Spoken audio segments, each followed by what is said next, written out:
djlonghairorig here in the house. What's up, everybody? How are we doing today? Big news dropping Monday. Holy crap. What is up, Mano? How you doing? I'm good.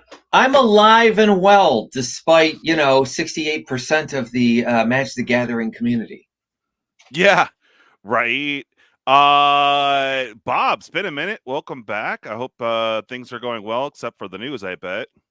Make that 69% because I'm not well at all. I don't like this news. I haven't liked it. I think there's a lot more to it. Oh yeah, we can get into a lot of that. Conspiracy / realism / all that. And toxicity and all of that. This brings out the ugliest parts of Magic, in my opinion. It's bad. It's purely bad. There's nothing good about this, in my opinion. Sorry. Hey, that's fine, man. No reason to sugarcoat, bro. You never do. No, I don't. That's fine. And that's fine. TCGDude. What's up, man? Yo. Happy to be here, brother. Hells to the yeah. Well, welcome everyone. This will be a very interesting roundtable. I did bring in some light and fluffy a little bit so that we could check out the new Marvel cards. That was the only thing I was writing on as I got that early Monday morning. As you know, me. Yeah, my hours are jacked. So I was up. I was like, oh, what am I going to do? Yeah, let's have some ideas. Oh, okay, the Marvel stuff. Yeah, we can cover that. Sure.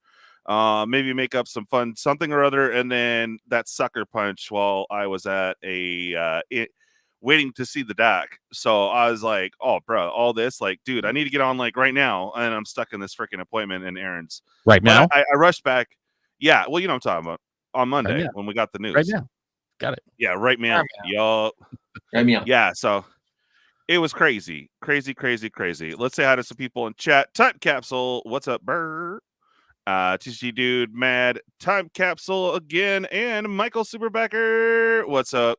Hey, I saw that you had that little clip. I didn't get to watch the whole thing, but I saw part of it where Charlie's calling you out, bro. Hell yeah. Oh yeah. All right. So it's so broad. It's only 4 cards, but oh my god, dude. It's only 4 cards. Wow. It's only 4 cards. Yeah, only 4 cards. It's just like a game, that's like saying out of all the shuttles, only 2 blew up. Yeah, I mean the odds. It didn't make it not massive, you know. Yeah. Too, right? Isn't one of them a reprint with a new reslabbed? Oh yeah, they're all reprints with the exception of Nadu, and Nadu was just like, bruh. Like this. Honestly, Nadu is the weird one in this bunch that doesn't belong. It's nowhere close to the impact. Honestly, yeah. Like it made me scratch my head on all 4 of these cards for different reasons. Really? But Nadu, can you tell me that? You're going to tell me there's not more degenerate commanders out there? Looking at you, Turgid, Tulane. I mean, good lord, where do you stop? It was just a mistake, man. I mean, honestly, there's other cards that make you go for 40 minutes in a turn 3 or 4, but it's just, come on, dude. It's really not that bad in Commander, though. You know what I'm saying? Like, in the scheme of things with Commander, there are easily more degenerate commanders out there. I didn't get it. I don't care, in all honesty. It's a low-hanging fruit, easy commander to make go off, but yeah, there are plenty of bad ones out there. Sorry. Oh no, there is, dude. But just whatever. Financially, it doesn't hit too many people too hard on Nadu. And they hit it right away, right? It's the only one that they didn't allow to breathe, which is fine. That's when you ban them, not 25 years after the card came out and has been legal in the format since before day 1. Exactly. But like suddenly you're like, out of the blue, we're just going to ban it now randomly because it's a high dollar card. Get out of here. There's a lot more annoying commanders, that's for sure, than to do for sure. A 4-person game. But I mean, the fast mana thing, their own argument was a little sus, because if you're talking about getting more mana out of what you spent, Soul Ring, no, you can't do that. That's in every deck. That one bothered the shit out of me. Yeah, especially their explanation. Soul Ring was around long before Commander. Sorry, well, I can't say long before because the real first Commander was EDH in '94, but it was around before Commander, and they call it the class defining card. Really, not Command Tower, which is specific to Commander, not Jeweled Lotus. specific to Commander, not Arcane Signet specific to Commander, but Sol Ring. I never thought Sol Ring was a specific to Commander card. I don't think it should be banned. I don't think you should ban any cards in Commander, honestly. But I mean, if it's, for example, like Sol Ring's been around forever, right? But it's only allotted in certain formats. Like Sol Ring is so broken, it's not allowed in Modern, and Modern's like the most broken format, right? High power, all that, but it's not allowed there. But it's allowed in Commander. Okay. And I was I don't know if you watched the Command Zone video that just came out today with Josh Lee Kwai and Rachel Weeks. And she says, well, if you're supporting that they should ban Sol Ring, then you're going against your argument if you don't like the bans. I disagree with that. What I think that Josh Lee Kwai said it best is that it's logically inconsistent. It's logically inconsistent to go only after the highest dollar mana rocks, fast mana. She's Sherry forever. Oh, hi Sherry. Love you too, Sherry. But you know what I'm saying? It to selectively target it is logically inconsistent.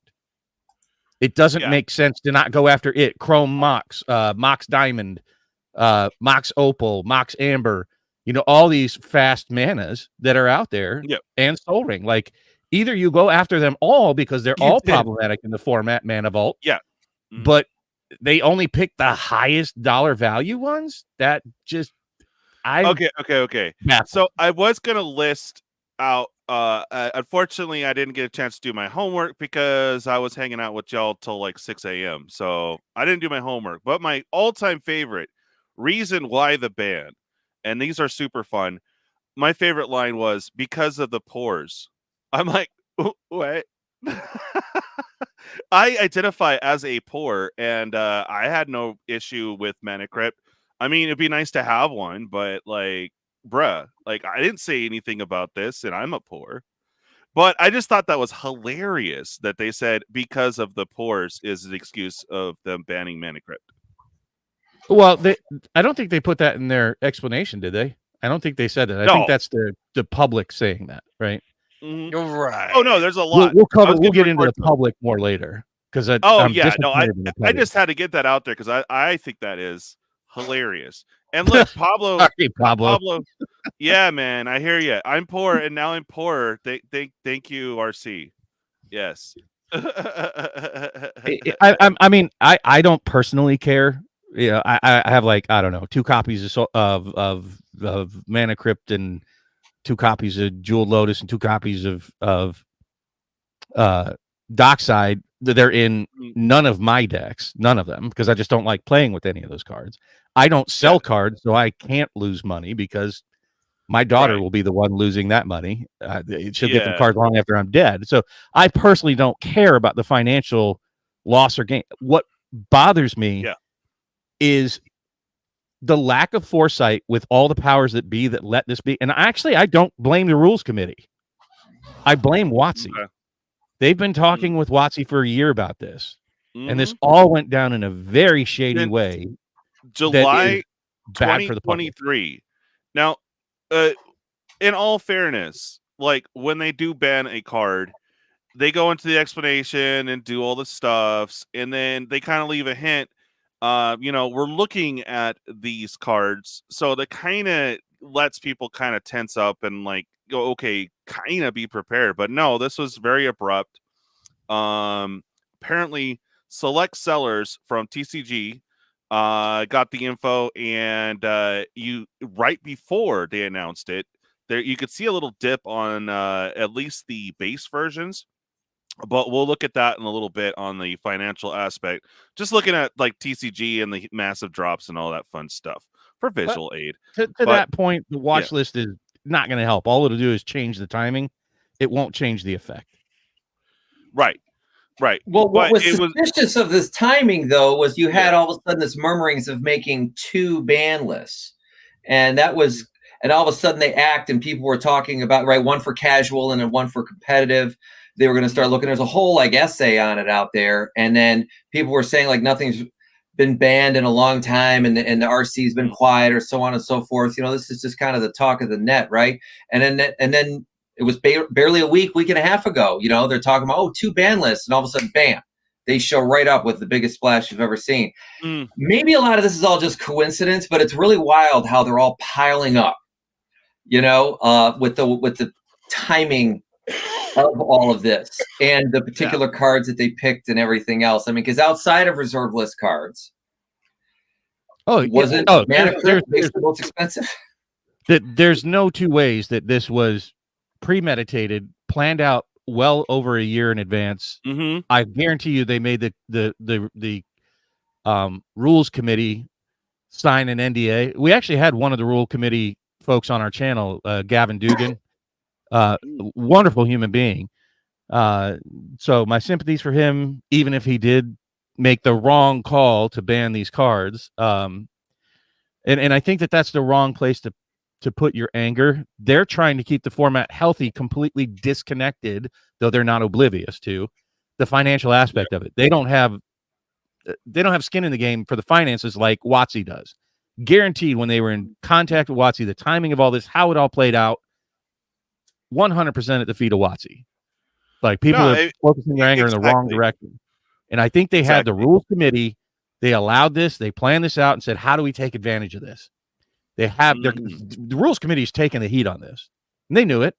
Well, WotC said, we didn't ban the card. And what they'll do is in business, you create a problem to fix, right? If you don't have one to fix, you create one. Yeah. And they allowed the rules committee to create a problem that they're going to swoop in at some point, create super duper pooper cards to push their next set. That's the Mana Crypt 2.0, the Mana Bank, the Mana Humdinger. I don't care what you call it. It's going to be the savior. Maybe not as good as Mana Crypt, but it'll be the next must-have Mana Crypt like card, or Jeweled Lotus like card, or Dockside like card that's going to be coming in sets in the next year. And my bet will be they'll come pre-packaged along with those IPs they're paying so much money for, like the Marble, like the Final Fantasy. Right. And that's they're basically creating a problem for them to solve, and they're going to milk you for it. So then would you say that Wizards had thought that they maybe ran their course, on the Mana Crypt then? You know what I mean? Like, they've done as many reprints they cared to, and they just now want a new card. Wait a whole year. They could have announced this in 2023. And hey, there's a couple things I want to say here real quick. First off, they planned it. Bob's right. They planned it. They knew they gonna milk that equity until the following year. Now, keep in mind, they planned this like 2 years in advance for their sets, right? So they already had plans to drop Mana Crypt and fancy formats to drive sales, right?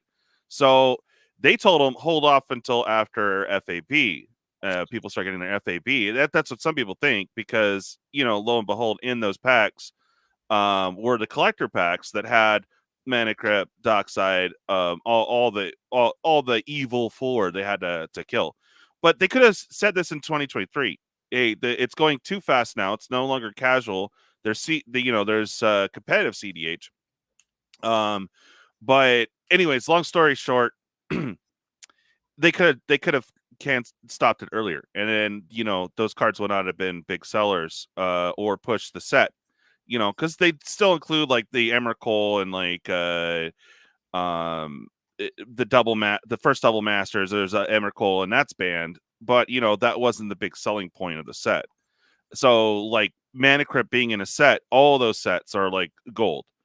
So Bob, I think Rudy said that the boxes themselves aren't really affected. But I would think that it would affect those boxes, right? I mean, there's no... It will be. I mean, you can't look 2 days afterwards and determine the price of these things. Right. They're going to drift down. You're going to see Commander Legends, which I have a significant portion of my sealed collection is actually in Commander Legends. I have 4 cases of it, plus a few collector boxes of it. That's going to take a hit. There's no way for it not to. Yeah. Exactly, thought that's a better Soul Ring for sure. Because 0 cost, you got your 2, you're taking damage every turn, but still, it's you got a few turns. I mean, you can get use out of it. If you get it down turn 1, there's your Signet, there's your Soul Ring. boom, 5 mana on top of the land card that you played to that turn. What, 6 next turn, pretty much?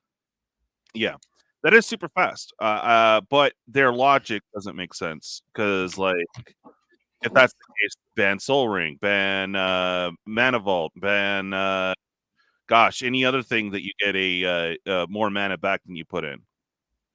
So, interesting fact, though. You're saying that this was problematic. One of the things you just said is that they looked at banning these because these are problematic cards. Yeah.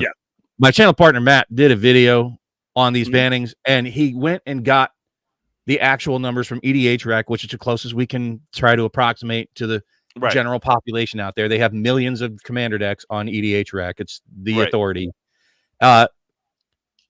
So, do you know which card was in the most percentage of decks that it's eligible in of the 4 cards banned? Do you know what the percentage is? Really? No, I it's in 16% of the decks it's eligible to be in. The next highest, you know which one it was? What was the first one? The first one was Dockside. Oh, okay. It's in 16% of eligible decks. They only go down from there. The next one is Mana Crypt. It's in 11% of eligible decks. Yeah. The bottom of the list is Jewel Lotus in 6% of decks. How is this a problem? Who is it a problem to? Where are they getting this information? If they need to, because the card's too expensive is a stupid excuse, is what I was trying to say earlier. Like, come on, I don't care. I don't. I like to play with cards. Where everybody proxies by and large, anyways. Who gives a shit? Yeah, you can proxy that in. But it's a terrible, terrible thing. All you did was nuke those people that love to have bling in their deck. That's who really took it in the shorts here. People keep saying, "Oh, you evil collectors." I don't care. I'm a collector, and I honestly don't really care because I'm not selling them. You know, and if you're investing at this point, stop it. It's not an investable commodity. Stop. Don't. But the people that really took it and the ones that are getting the heat are the people that saved up their pennies and ducats, went out and got the blinged out Jeweled Lotus, got the blinged out Mana Crypt from Caverns of Ixalan. Right. And now they're just out less than a year later. And that is painful and toxic for the community coming from the people that created the game. That is not a good look. No. It's bad. It's worse than M30 in my opinion. M30 didn't hurt anybody financially. This hurt millions of players with a loss of $100 million. Yeah. And not just players, but store owners too. You know, at least 3 product lines that got hit from this. You know, Commander Legends, LCI, Commander Masters. Like you were saying, you own a lot of sealed Commander Legends, and it doesn't feel good to go to bed knowing it's at X value and wake up to Y value, much less. Yeah, I mean, like I said, I don't sell. I bought so much of it because I believe in it enough that I want to draft it. I draft it when I can. So I like having boxes on hand to say, here, let's draft it in perpetuity. I don't want to draft Baldur's Gate. That set can suck my ass. That's terrible. It's awful. But it's a bad look for the people. It's I hate to tell the people out there that are it's really disgusting to me. So many people are cheering over the other players losing money on blinged cards. I hope that karma visits them back. That's not a good look. That is not a good look to be against the other players who had no fault in this, other than that they believed in a game and wanted to have something special in it to put in their decks. Those are the people that took the most hit in this terrible way that this was done. It's just it's bad all the way around for the community. This is really awful. Yeah. No, I get that, man. Oh, how does this mess with Marvel sets? Well, I'll tell you, actually, and you're seeing it sort of the subtext behind the scenes. Rudy came out, if you watched his video, that he was first aware of this by losing 20 of his patrons. Yes. And you're going to see commander quarters and all these other different places that are talking about people selling their sets off, like their entire collections off. You're losing. Yeah. Here's the biggest thing. If they hadn't banned any of these cards, you didn't have people leaving Magic in droves. Nobody would have left the game if they had not banned Mana Crypt, Dockside, Nadu, and Jewel Lotus. It would not have caused people in large to leave the hobby. But by banning these, you are causing whatever percentage it is, and I don't know that we'll ever know that, because you won't know that people like me. I was just coming out of my shell from the fireside chat. Like, I was so burned by that. I haven't really been buying Magic for over 2 years. Right. And I was just starting to believe in the new management. And this has got to make me say, it's on your watch. I don't even remember the dude's name. What, Steve Hicks or something? The new CEO for WotC, or president for WotC. Actually, I haven't paid attention to that. Yeah, I don't. But I'm just saying that, they seem to tighten up the print runs. I don't see massive amounts of reprints coming. It felt like they were starting to get it back on track to make it more of a collectible, different than it was once upon a time, but more of a collectible. Like, they were starting to turn the ship. This just squarely punted me right back to even worse than before the fireside chat, because it's funny when you watch all these analysis videos, how many of them start talking about the reprint problem, right? This has nothing to do with the reprint problem, but it's the same feeling. It's the loss of value, the loss of faith in buying Magic.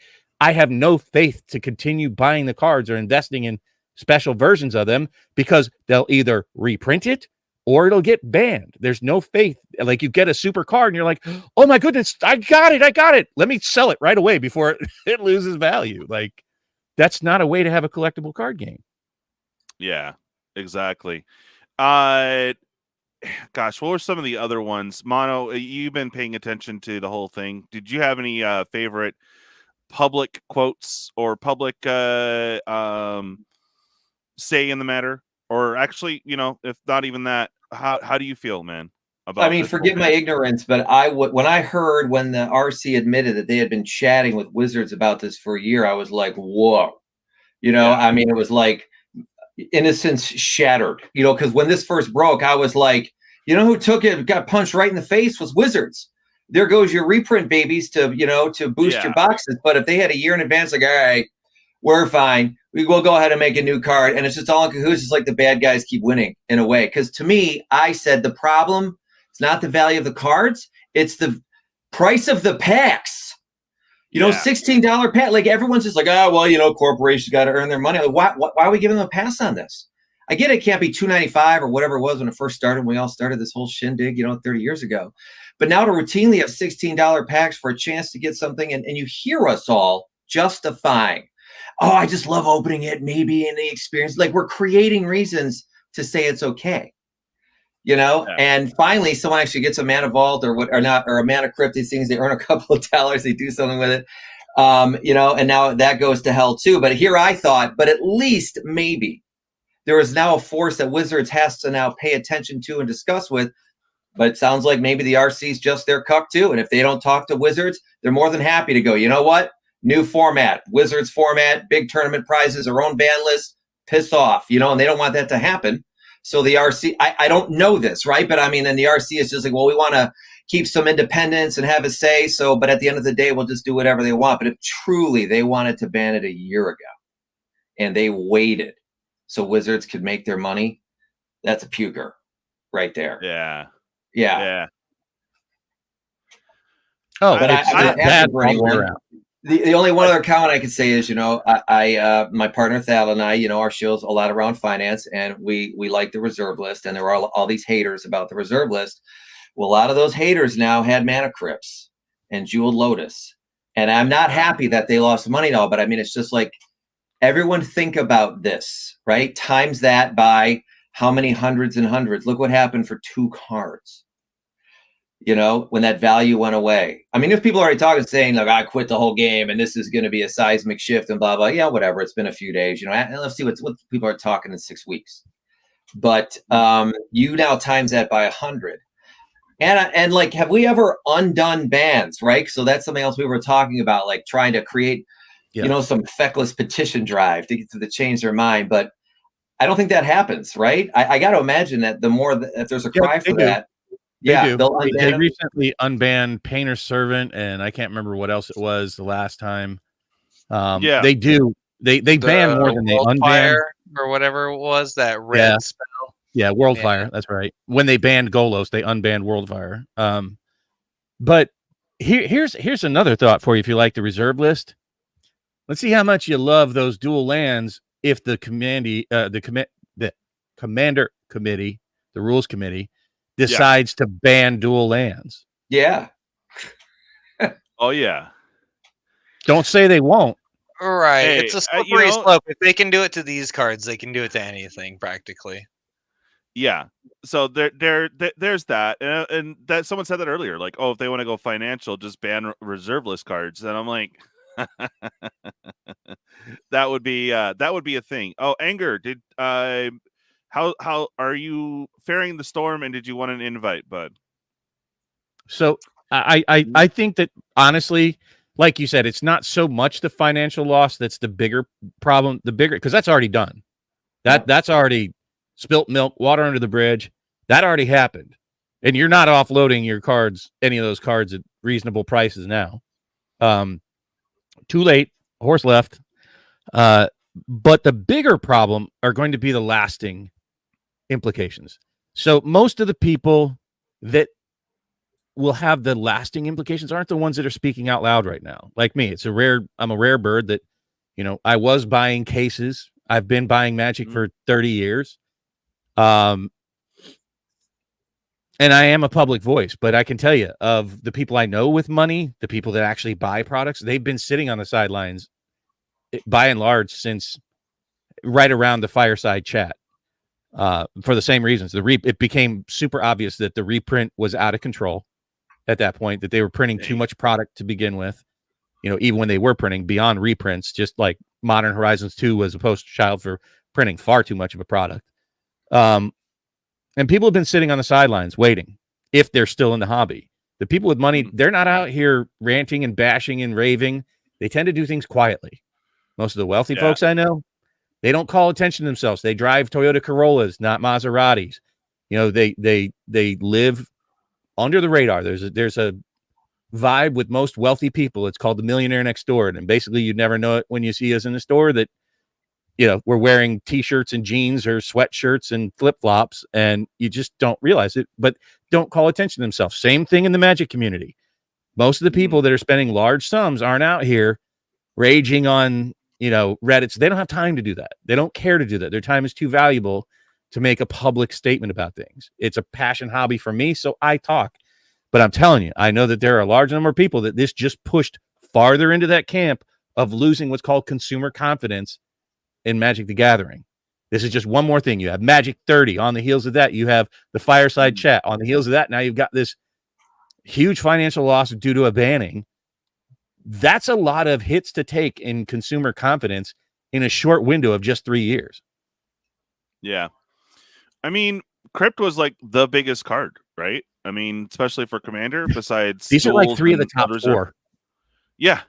Yeah. The top card just gone. Like, yeah, I mean, yeah, you can rule 0. I mean, hell, your play group, you can do whatever the hell you want. But like, rule 0 people don't like rule 0 in some cases, because I just want to go, hey, let's do a game, cool, and we set up and play, and we know that there's a ban list, right?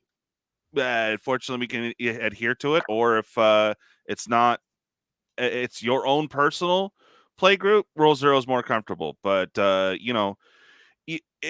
0 could just be a few sentences. Hey, we don't want to see Mana Crypts or Mana Vaults.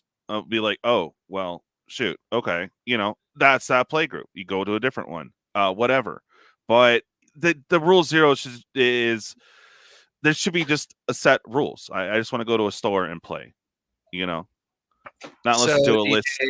Yeah, you actually bring up a really good point. And Bob, thanks for bringing up the Command Zone video earlier, because it made a lot of good points. One of them being that for new players, there needs to be some sort of barometer, some sort of even playing field that, okay, we all understand what we're sitting down and expecting to play. Right. And by having this added to the ban list, it removes that variable out. Now, I'm not saying I'm full behind the ban and all the other, ripple effects that come with it. But that point for the new players, it does help them. Is it worth the cost? I don't think so. I honestly don't think $5 card. Do we care? Does the community care if those cards cost $5? They do apparently for Soul Ring. Oh, well, yeah. Right. You know what I mean? What if it was Soul? I mean, I bet even if it was Soul Ring, people probably still would have been pissed. But I mean, they'd say like how finances don't come into it or whatever. But I mean, are we all pissed off that we can't play with Mana Crypt, or are we pissed off that our $800 Mana Crypt just dropped by 60%? If we had to get down to it, I wonder. Am I mad that I can't play Dockside, or that my Dockside might as well? It's not just Mana Crypt now, right? This puts everything in the chopping block. Yeah. There's no safe cards. None. Zero. There's one, Bob. There's one, and I stand by this. The One Ring is safe until the Lord of the Rings contract is up. Well, they've already basically said that. I mean, like, it's on there. Like, why didn't they add it in here if it's on the watch list? They should have just pulled the Band-Aid off and gotten rid of that one too early enough. But again, it's that whole nasty, scummy business of, they have too much of it in their warehouses.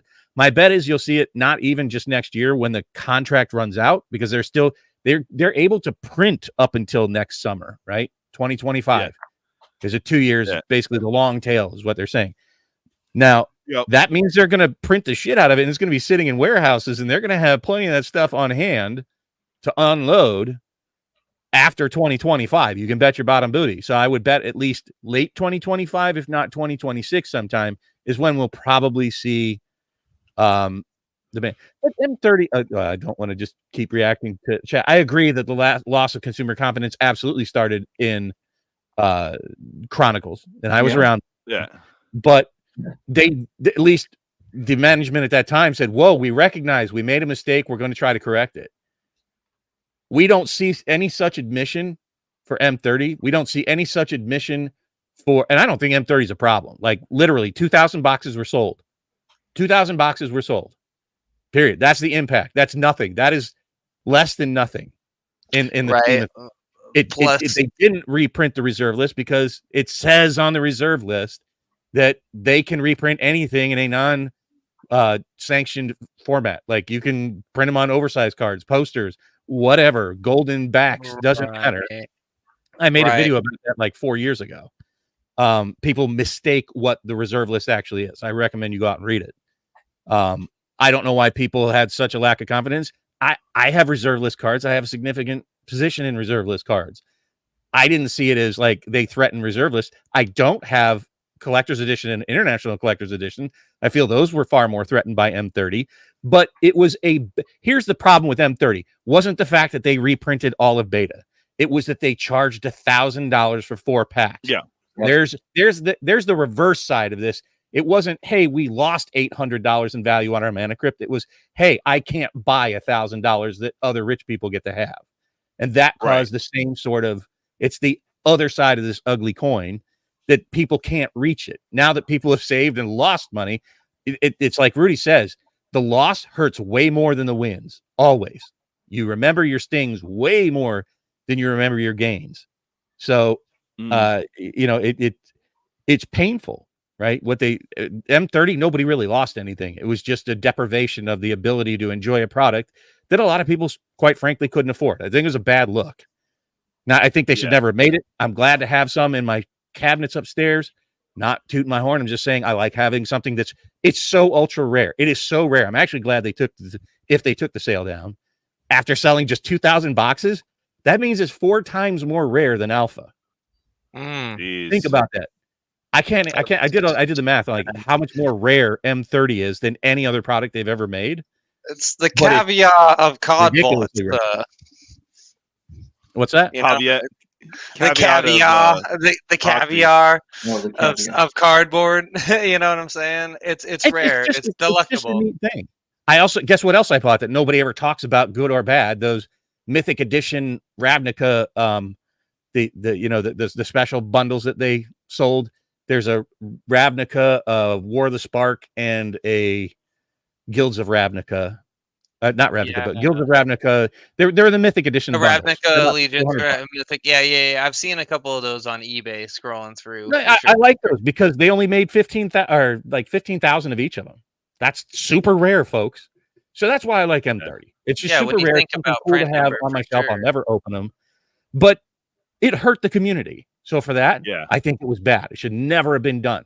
If they were going to print them, they should have made them like $250 for 4 packs. I think people buy 4 packs now for $250, right? In your collector's editions. So why not that? Anyways, it's neither here nor there. It was a bad look. M30 was a hit to consumer confidence, real or imagined. Right. The reprinting engine. The reprinting engine is definitely a problem in the community. We've heard about it over and over again. It seems like they've slowed that without making any public admissions to it, which is a bad look. They're not being transparent about anything. And this is just the hits keep coming. Well, yeah, and like you were saying, for people holding positions in reserve list stuff, it's not much of a bother. It's but this Mana Crypt ban and Dockside ban, it affects a lot more people. Oh yeah, you know what I'm saying? Than M30 did. M30 just affected people that may have already had a Black Lotus and dual lands and stuff, but it didn't really affect them that much because it's not the same card. It's not like they reprinted the exact same thing. So it's anybody grading it, anybody buying it, selling it, knows what it is. So man, it's kind of messed up in general that this is happening. Like, it's not a good look all the way around, and it's got a lot of people divisive. Oddly enough, though, Josh Lee Kwai ran a poll on his X, formerly Twitter, and apparently it was divided like 50-49. Like, it was a so narrow margin between yays and nays for the banning.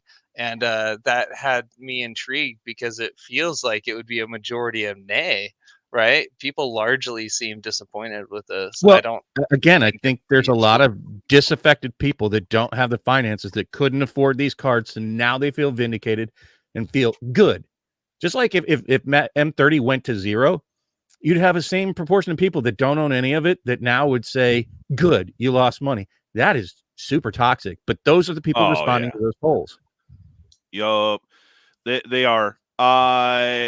It's crazy. It's just funny because you have the trolls on both sides, and it's just like, oh, ha ha ha, you lost all your money. Like that's just like, why, dude? Come on, because it's not just rich people. I mean, like Pablo probably traded a bunch of cards and saved money up for months on end to get his Mana Crypt, right? So it affects poor people too, because like that card's awesome. You could throw that in your best deck. You're like, ooh, cool. I have the super card. But no, and now that doesn't matter in regular games. It's just like, I got to touch both those cards. I had a Jeweled Lotus at one time. I sold it, and I had a Mana Crypt at one time, which Caustic mentioned earlier. I had to sell to take care of stuff. So it's just like, whatever. I don't have it in my deck, so it doesn't really affect me that much. I have one deck it affect, and that was Prosper. I have to take out Dockside. I am sad. But I feel bad for those that had money in it. That's what I feel bad for. There was an excellent video put up by, I don't remember his name. It just popped up on my feed today, and I was kind of watching it while it's working. It was a professional, you can look for it, professional Magic players' take on the bannings. I don't remember exactly what it is, but I would go watch that. He did a very eloquent video that kind of sums it up, I think, pretty accurately. Again, like I say, I'm angrier that this is just one more hit to a game that I love. I am desperately out here. I honestly got on YouTube legit just to try to help people, to try to spread healthy messages and help people interact with Magic in a much healthier way. I didn't get on here starry-eyed to start making a bunch of money. I'm doing fine in that regard. I came out here so that I could maybe try to share some what I consider fairly intelligent looks at the hobby, the products, the prices, and help people interact with it in a healthier way to keep the game going for the rest of my life. I would like in retirement to be playing Magic. I want the game to still be around. I want it to be around that when my daughter inherits my collection, it'll still be worth something.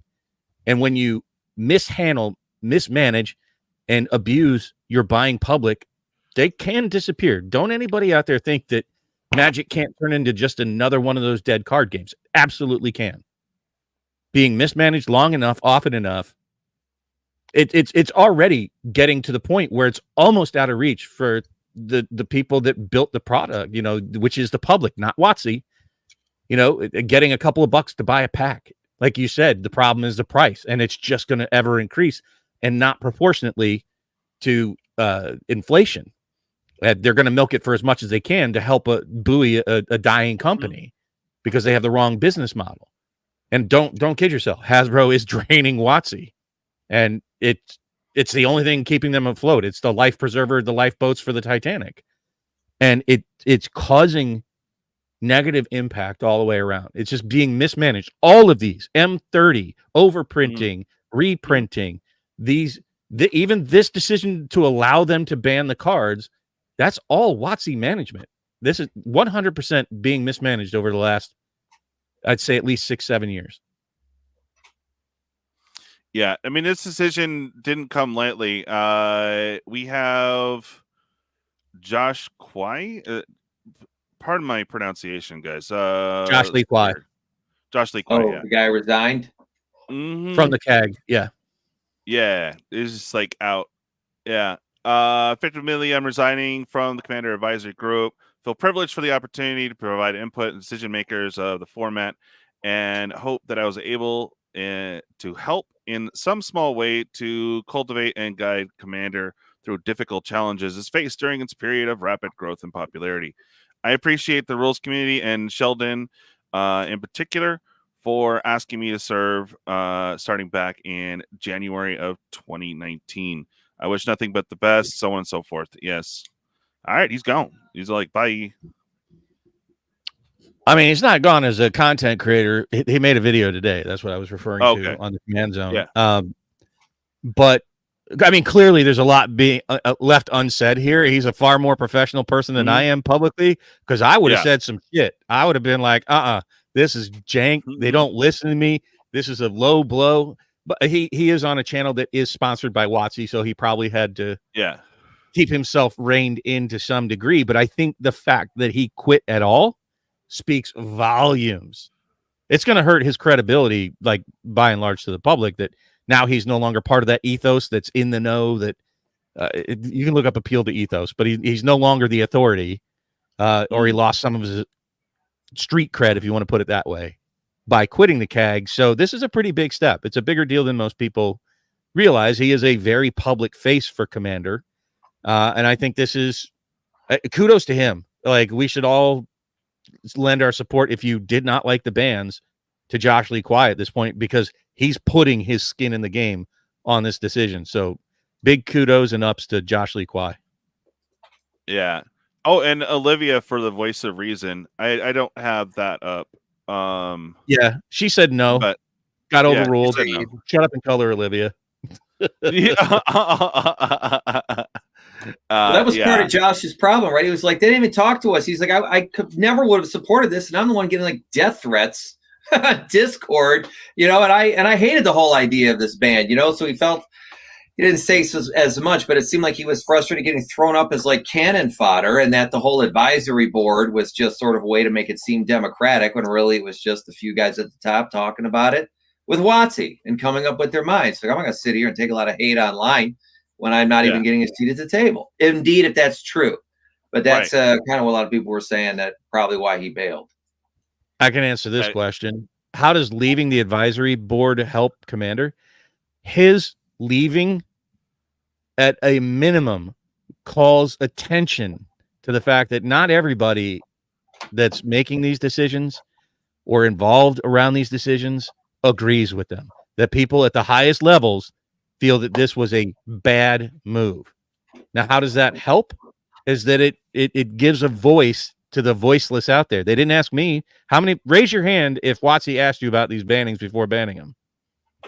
Not me. I didn't get the email, bro. Right? they didn't say, "Hey, Gaming Bob, before we pull the plug, what do you think?" That was not a thing. So, at least we know as a public out there that there are dissenting voices. It also helps highlight that even at those echelons, that WotC is making decisions regardless of some of the voices that are out there. It shows that there's more under the surface, right? So I think it helps Commander in that way. And what did he, obviously, if they're not listening to him or consulting him or even letting him know before they drop the hammer, what's the point in being in the advisory group? Like if you keep saying no, and he said no consistently, if you look at his voting record, and they just do it anyways, well, then it's like me at work. They ask me a lot of things, and I tell them, hey, don't go live with this change on the 15th, and then they go live anyways and go, oh, it's all messed up. Help, Bob, help fix it. It's like after a while, you like stop asking me about going live because you're going to do what you're going to do anyways. Don't ask me. Don't waste my time in those meetings. So I think it helps shed some light is what it does. It helps give us a little bit of between the lines information. So I have a random thought. Usually, anybody familiar with clean, dude? Yes. I will try my best, fellas. Canadian Highlander, y'all are familiar? Yeah, I mean, to a degree, I don't know the distinct differences, but yeah. Right. I have a passing familiarity. Don't worry, but it has a point system associated with cards instead of a ban list. So maybe WotC, right? Okay, I know who points the points, right? I talked about it this morning on a different show. Maybe no, I'm sorry, I was laughing at Anger Collections. Oh, okay. Couldn't develop a system, right, that can be the barometer I was referring to earlier, the baseline, the playing field, right? And so they just decided to ban these cards instead, right? Preemptively. Maybe that's something that's down the pipeline for Commander.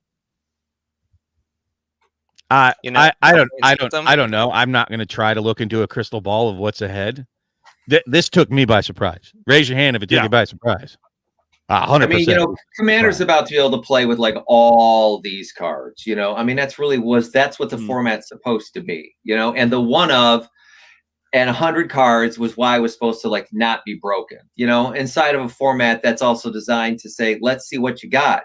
Hit me with your best shot. And so I think the bans almost in and of themselves, sort of interact in a negative way with the spirit of the format in general. So sure, I mean, the Canadian one exists. We go play the Canadian one. I mean, that's what that thing is. But ultimately, at the end of the day, if Commander keeps trying to sort of shuffle us like cows, to where they want us to go, then the freewheeling spirit of Commander is really going to be, that's going to be the real big loss. It just won't be what it was designed to be anymore, which was supposed to be free for all. You want to play a crazy deck? You want to get the Zen triplets as your commander for turn one? It's a 3-on-1 game, right? Like instantly, and that was the point, was that when you start playing in pods, I know there's one-on-one commander tournaments, stuff like that. When you play in these pods, politics, everything else was the rule of the day. And so just start to say, well, we don't like to see this card being used this way. And as you said, Bob, 16% of the decks, whoa, look out. It's a tsunami of homogeneous decks, and it's everywhere you turn. It seems to not make any sense except to say that if Wizards wants to make 4 or 5 more broken cards, you got to start retiring some of the broken cards so that people don't have 50 broken cards in their deck. Absolutely. Like I said, it's a marketing tactic. If we don't see it, I'll be shocked in the next 24 months that they have replacements for these, and WotC comes to save the day. And they'll spin it that way. Yeah.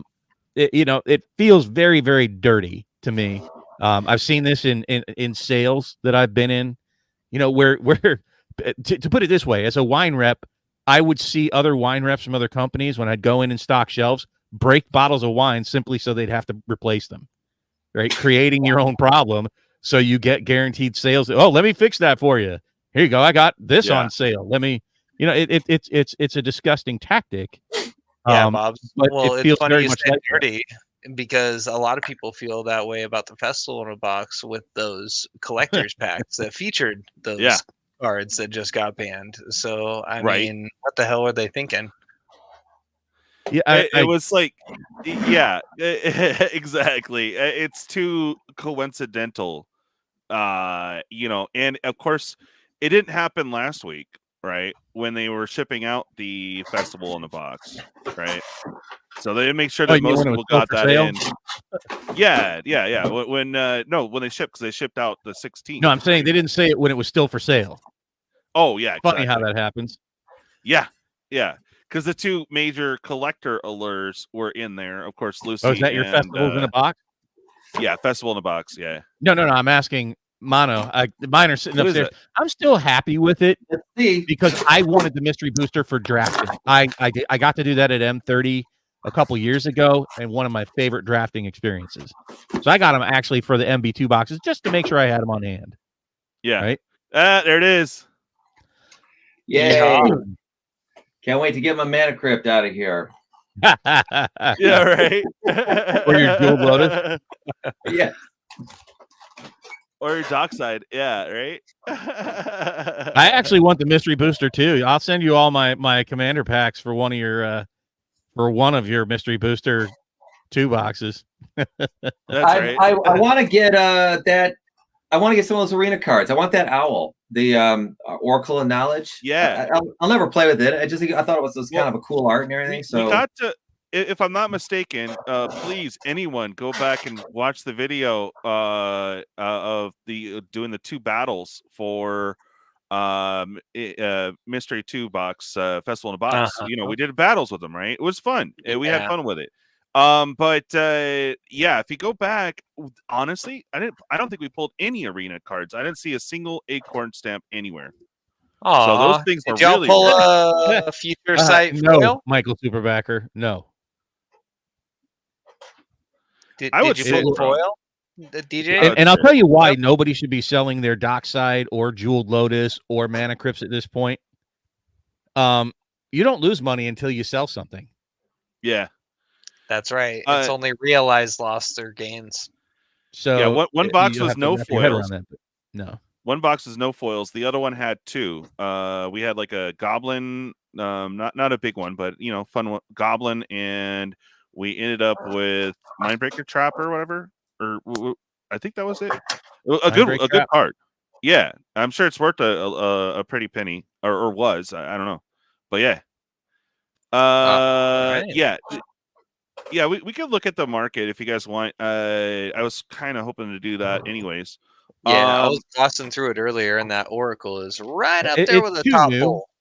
It's too new to be quite frank to see all of the financial impact on things. You have some Mana Crypts going up. I'd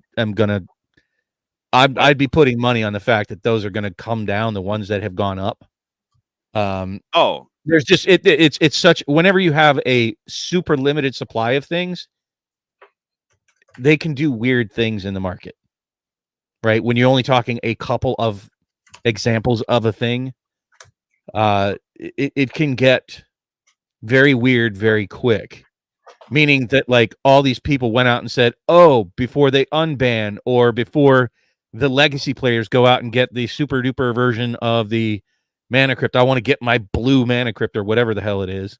But if there's only like 3 on the market, they buy the 2 up that were, $600, and then all of a sudden, hey, it went up to $900. Well, that's just because you went down the list and got to the guy that listed his at 900, and it's been sitting there for 6 months. So it's not like they really went up. It's just the available supply, because it's so limited, is now more expensive because people haven't. What's crazy, and I've not heard anybody else talk about this, at least not publicly. So I guess breaking news here first, or the idea first here, is that people have automated buying, right?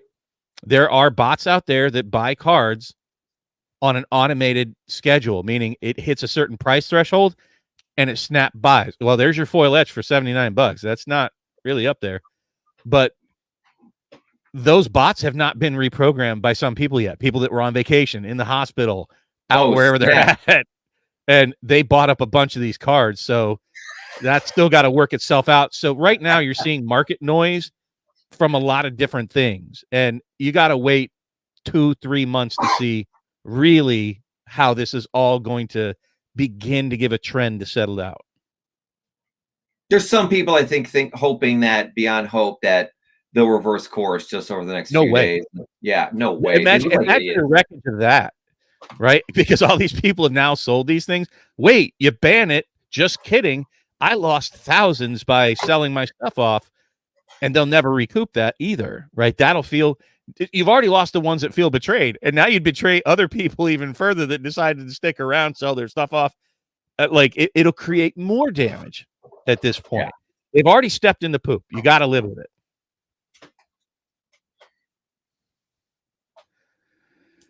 I'm not going to predict what they're going to do. This was out of left field to me. I don't feel it doesn't make a lot of sense. Like it doesn't pass Bob's sniff test. I don't know that we'll ever really know, but this is just, I don't know. It's, well, from what I understand, Dockside just creates a lot more mana overall compared to Mana Crypt and Jeweled Lotus, right? So it just has a lot more impact in the game. But I may be mistaken on that because Commander's not my first really format. Cheap. Do you know how many really cheap infinite mana combos there are out there? Right. My channel partner makes them in every damn deck, right? And it's like turn 2, turn 3, without Mana Crypt, without Soul Rings, he's producing 10 million mana at will on just a couple of turns. And my other partner, Pat, you know, like with that, what's it, the Umbral Mantle or something, goes off like infinite in a billion different ways. There are so many different ways to create infinite mana by turn 2 or 3 that had nothing to do with any of the cards that just got banned. So I'm still verklempt. I'm just lost. I don't understand. Like you're saying, get rid of these fast mana, but you don't do anything about infinite mana that is easy to obtain by turn 2 or 3. And I see it all the time. Non-CEDH. So I'm just, it's not logically consistent to me. Maybe I'm not that bright.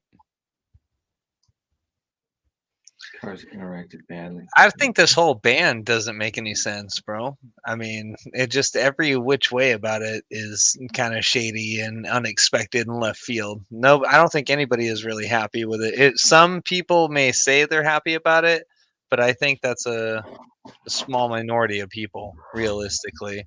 Like, once people get invested into Commander or into the formats where these cards would have been legal, it's something that they just expect. You know, just like in Standard, you're going to be expecting the same cards every 2 or 3 years, you know? Well, in Commander, you're going to be expecting this for as long as Commander's a thing. So, yeah, I don't know. Well, and as they print more cards, right? Tell me, everybody here, how do you feel about the power level of Duskmourn? Do you feel it's low or do you feel it's pushed? The power level. There's some creep. The red cards can't gain life the rest of the game. But I don't know if that's creep. But I mean, there's a couple of whoppers in there that are pretty wild, like that are real salty.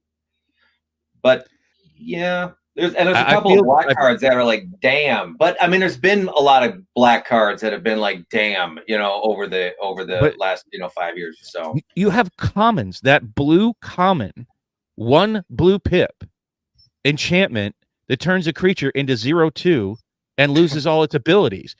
That's not pushed for a common? Are you kidding me? Oh, that thing's fire. Let me answer your damn Nadu. Here you go. 1 blue mana solved. Yeah. Right? Let me answer, any of a number of salty things with a common card for 1 blue mana for Commander. Are you kidding me? They're pushing things. And my point with that is you can see a progression. They have to push power levels. To sell more and more expensive sets, they have to do one of 2 things.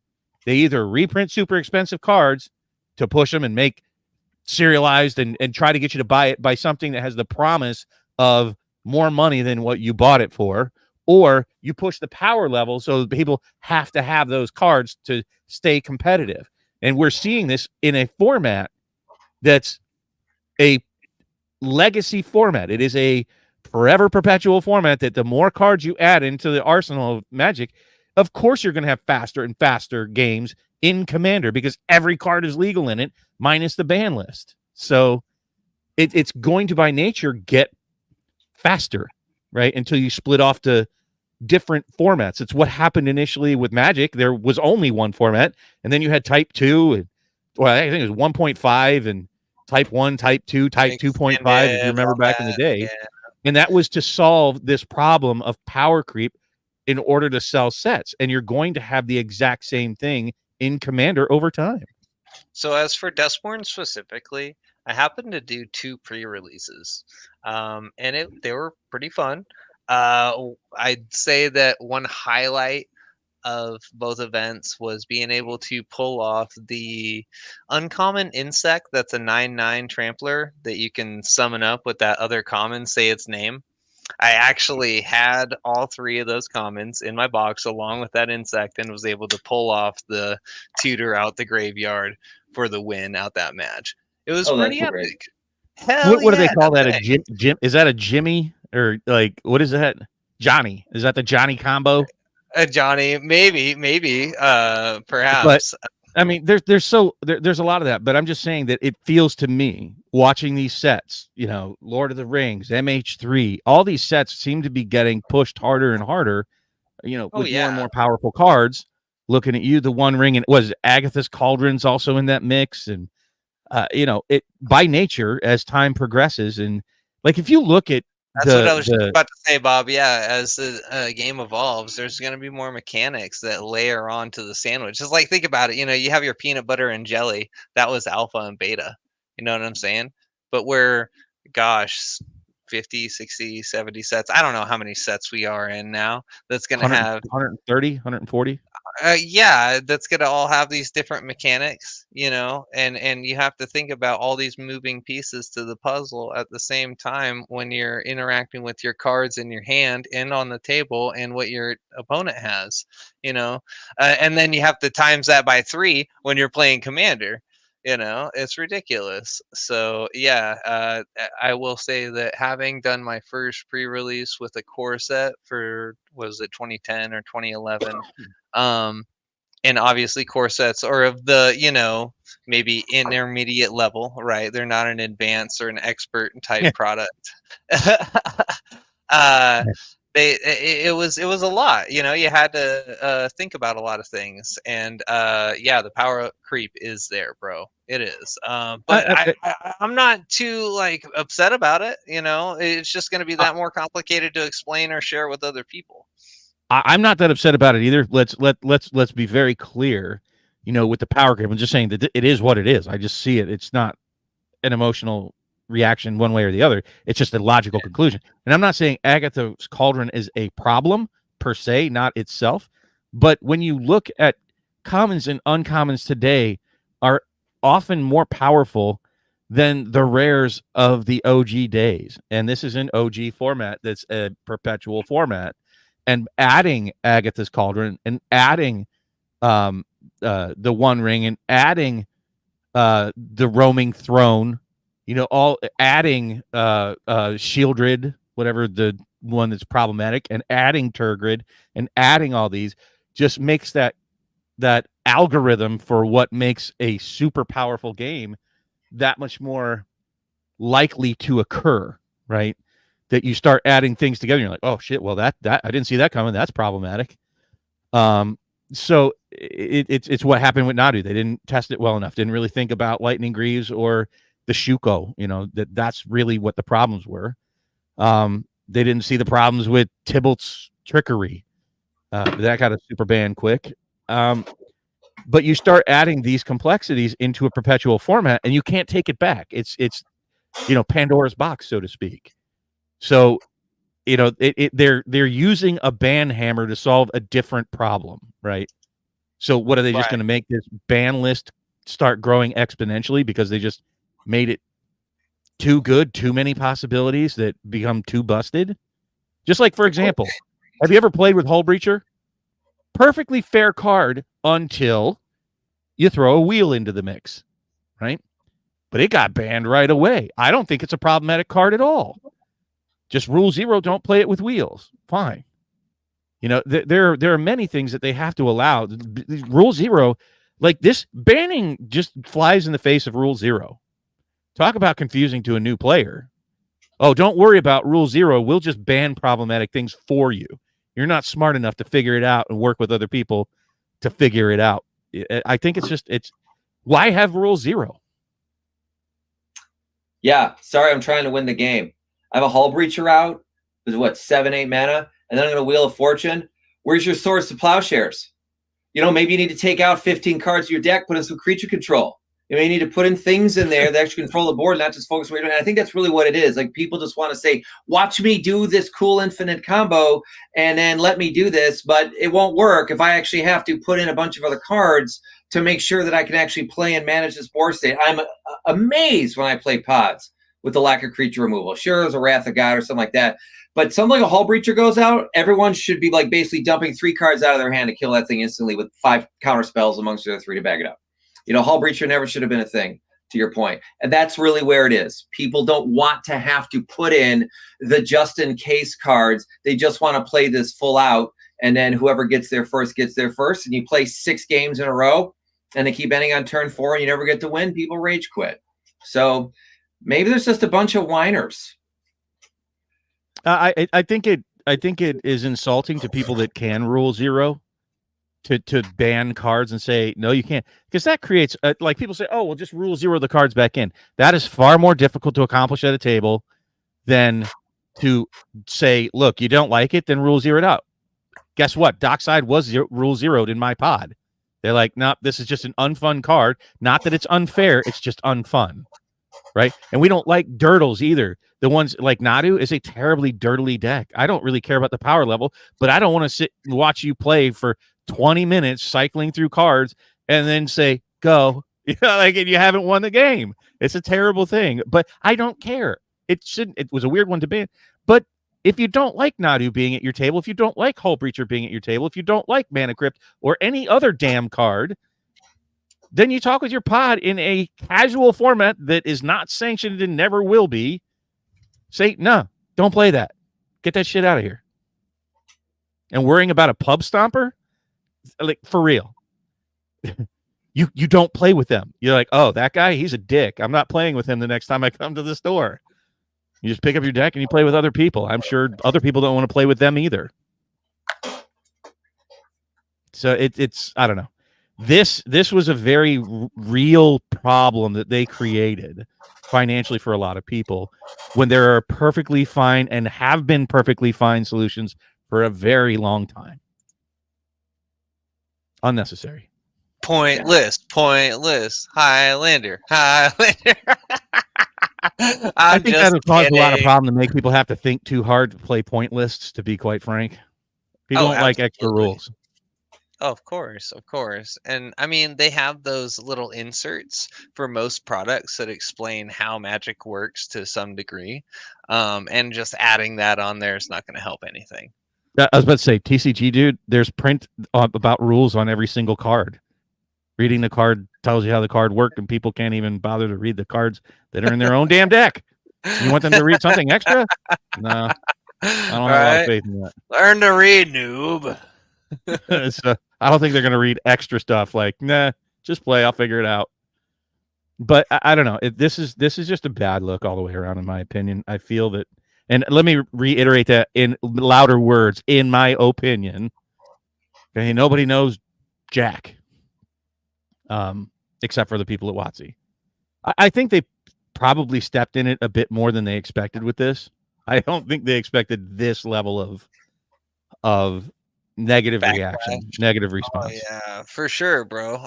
It's been the hottest drama that I've seen in the Magic space in quite some time. Josh Lee Kwai said, Josh Lee Kwai was around during Chronicles, and he said that this, like, he's been around since then. He says this is probably the biggest banning announcement ever in Magic's history. So I'm not being hyperbolic when I'm saying that. That's what's up. Nailed it. No, my first reaction is, oh, this is worse than M30. Like, this really hurt people. It didn't just pretend hurt people. This really did hurt people.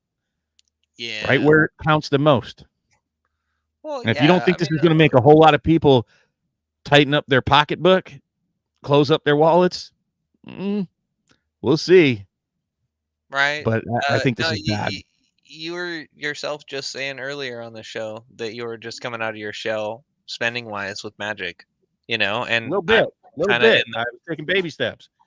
I bought Festival in the Box, 3 of them, $800. That's the biggest purchase I've made since the Fireside Chat.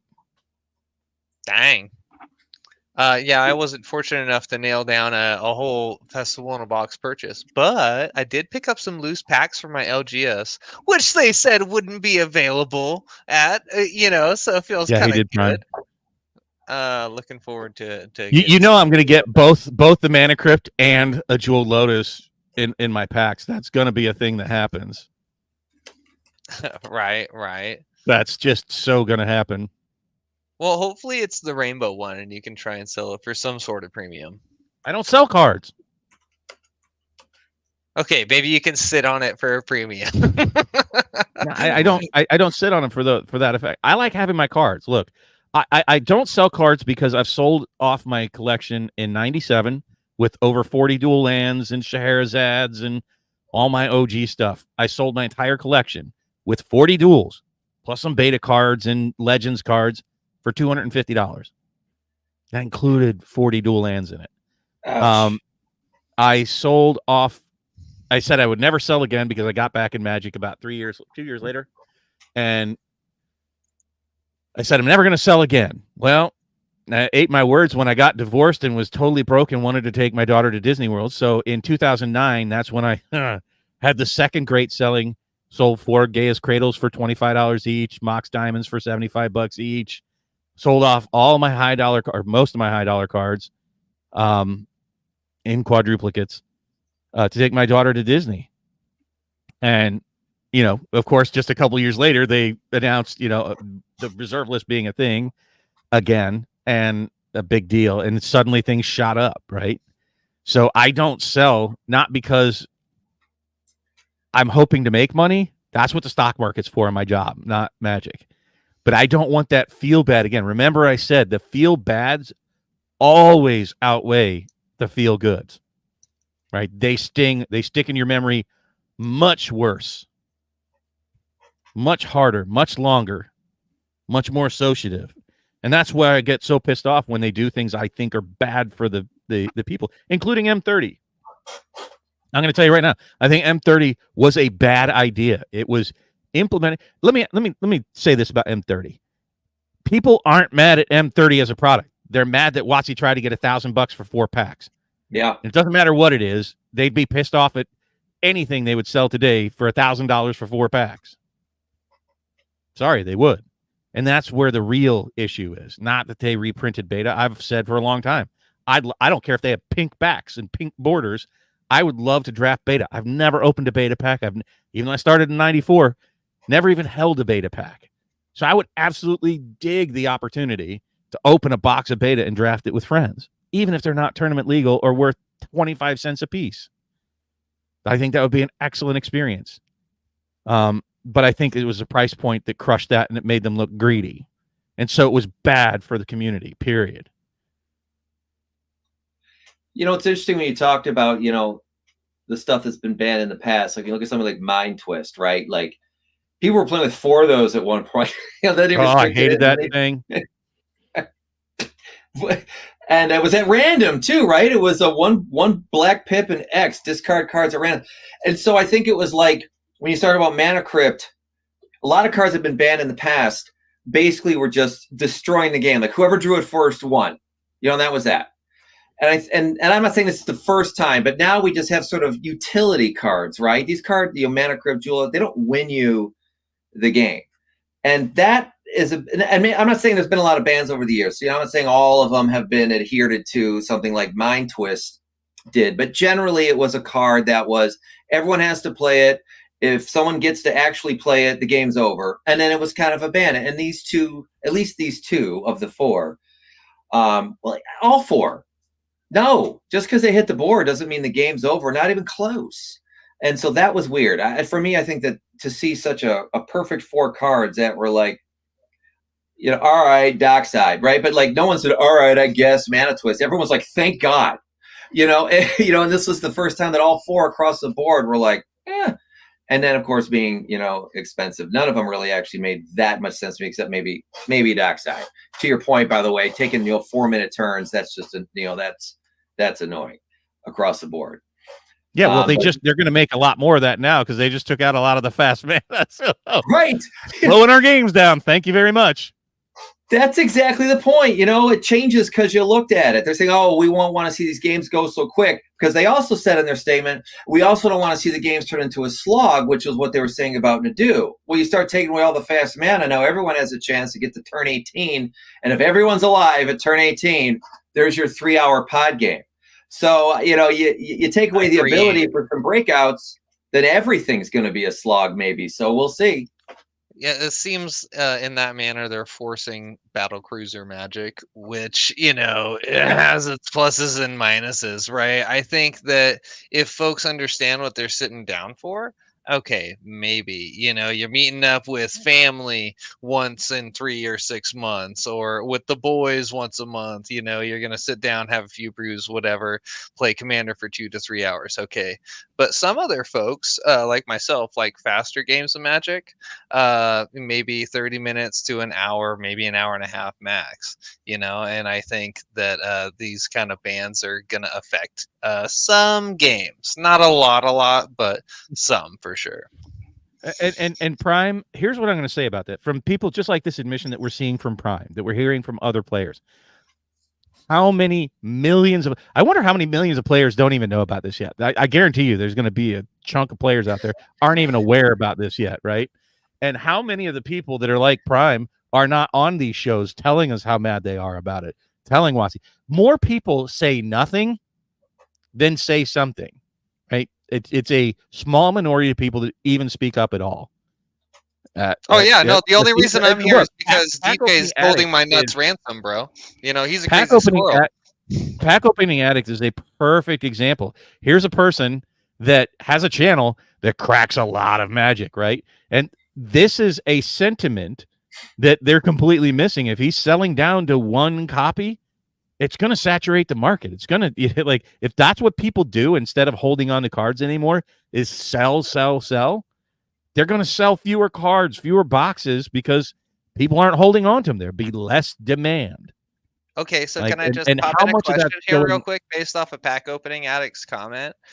Can we define what an expensive modern era card would be? Would you consider a fetch land at that? Because I've seen, what was it, Flooded Strands or whatever it is, the white-blue one, go down as low as $10 with the most recent reprinting, right? Is that expensive?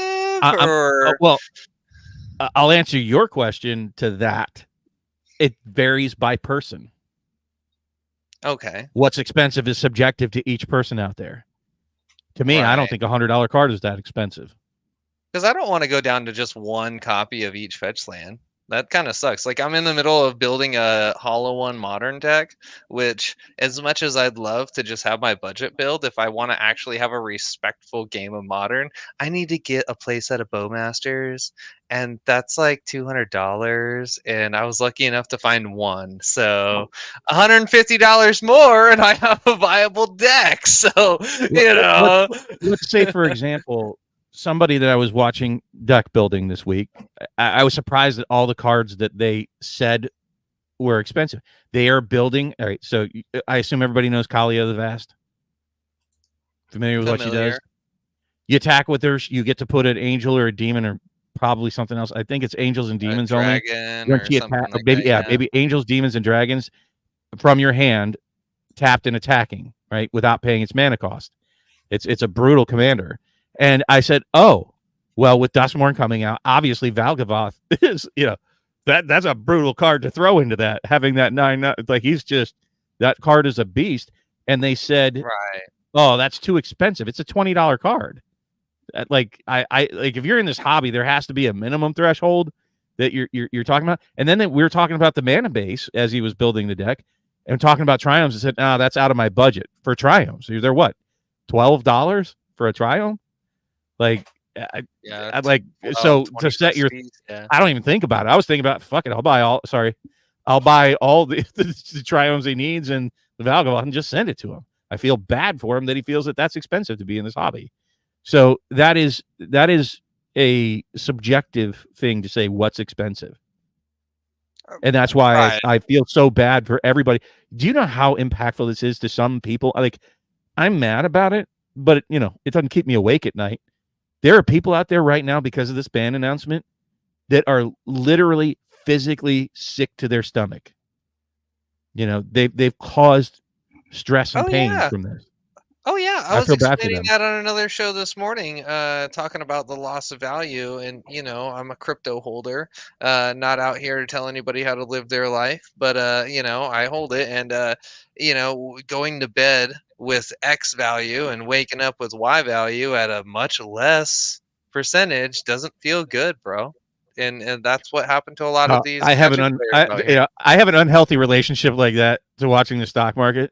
And the days when I open it up and see that, I lost $40,000 today.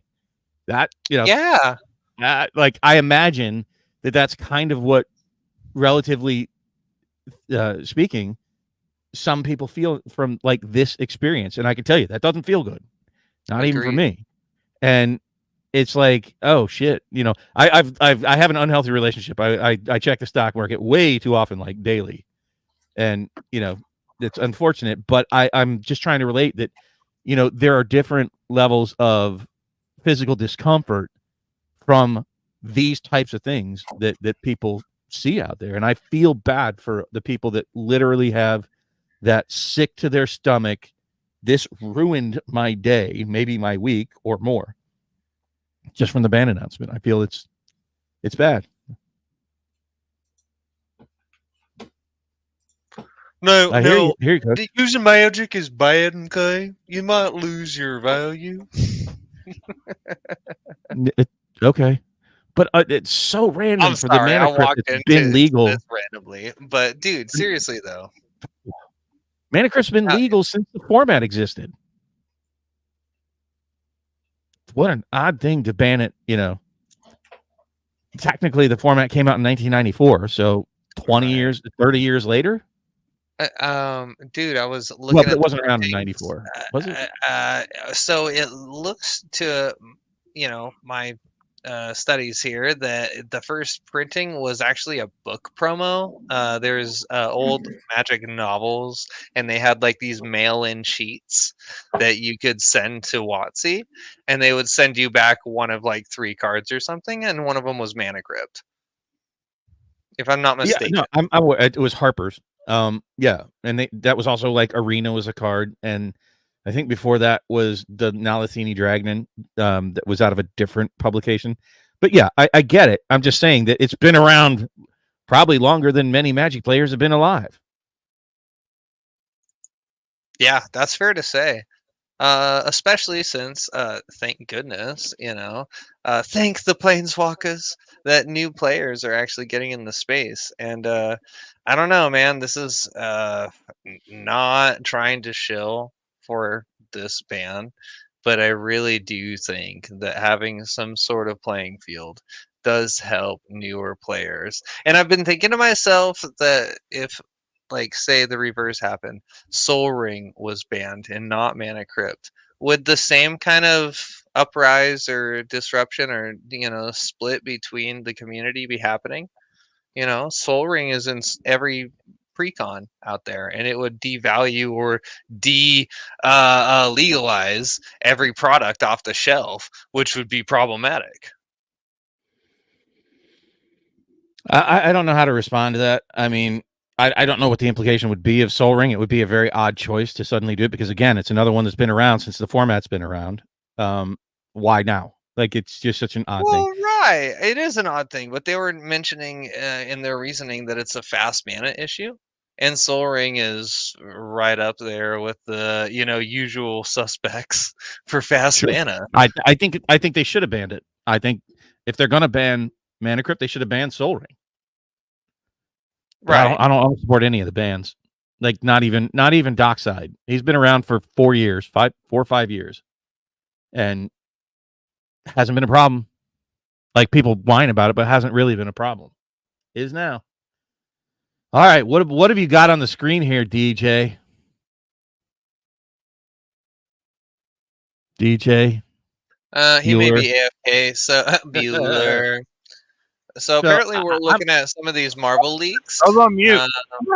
Okay. What I was trying to, you guys probably didn't hear me. Kevin was trying to bring this up. Now he's talking about the power level of Captain America, but one of the cards that would have synergized well would have also been with Iron Man. He's got a lot of shenanigans for artifacts where you could bring out Mana Crypt and other good cards.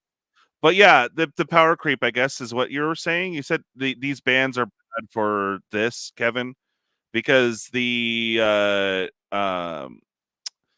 Captain America is pretty busted. I mean, you could basically throw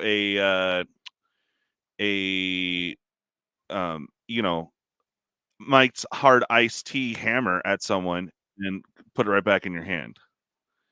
So I was trying to see where you're saying that these cards affected this. So well, let me say this. Something I can point out immediately. Let me ask you, how many of these decks would you put Jeweled Lotus in? For me, let's go through the list. Yeah. All of us. How many people would put it in the Black Panther deck? Not me. Nah. Yeah, because it's multicolored. Maybe Iron Man. And then also, so that's a maybe. It's 5 to get out. It's up there. Yeah, 5. Yeah. Cool. Not real. I wouldn't say that Jeweled Lotus would be problematic in this deck, but okay. Wolverine. Would you put it in the Wolverine deck? I wouldn't. Doesn't make sense. I mean, what about the Captain America? Twice. Yeah. What about Captain America? Yeah. You would put it in the Captain America deck? No, I said I'm agreeing with you. So out of the what percentage of decks that we're looking at here would Jeweled Lotus even be used in? Yeah. I mean, guys, I'm going to speak for the Timmy here and just say all of them 100%. Really? Hell yeah. Because you want to know what? It doesn't matter if it's a turn 1 commander.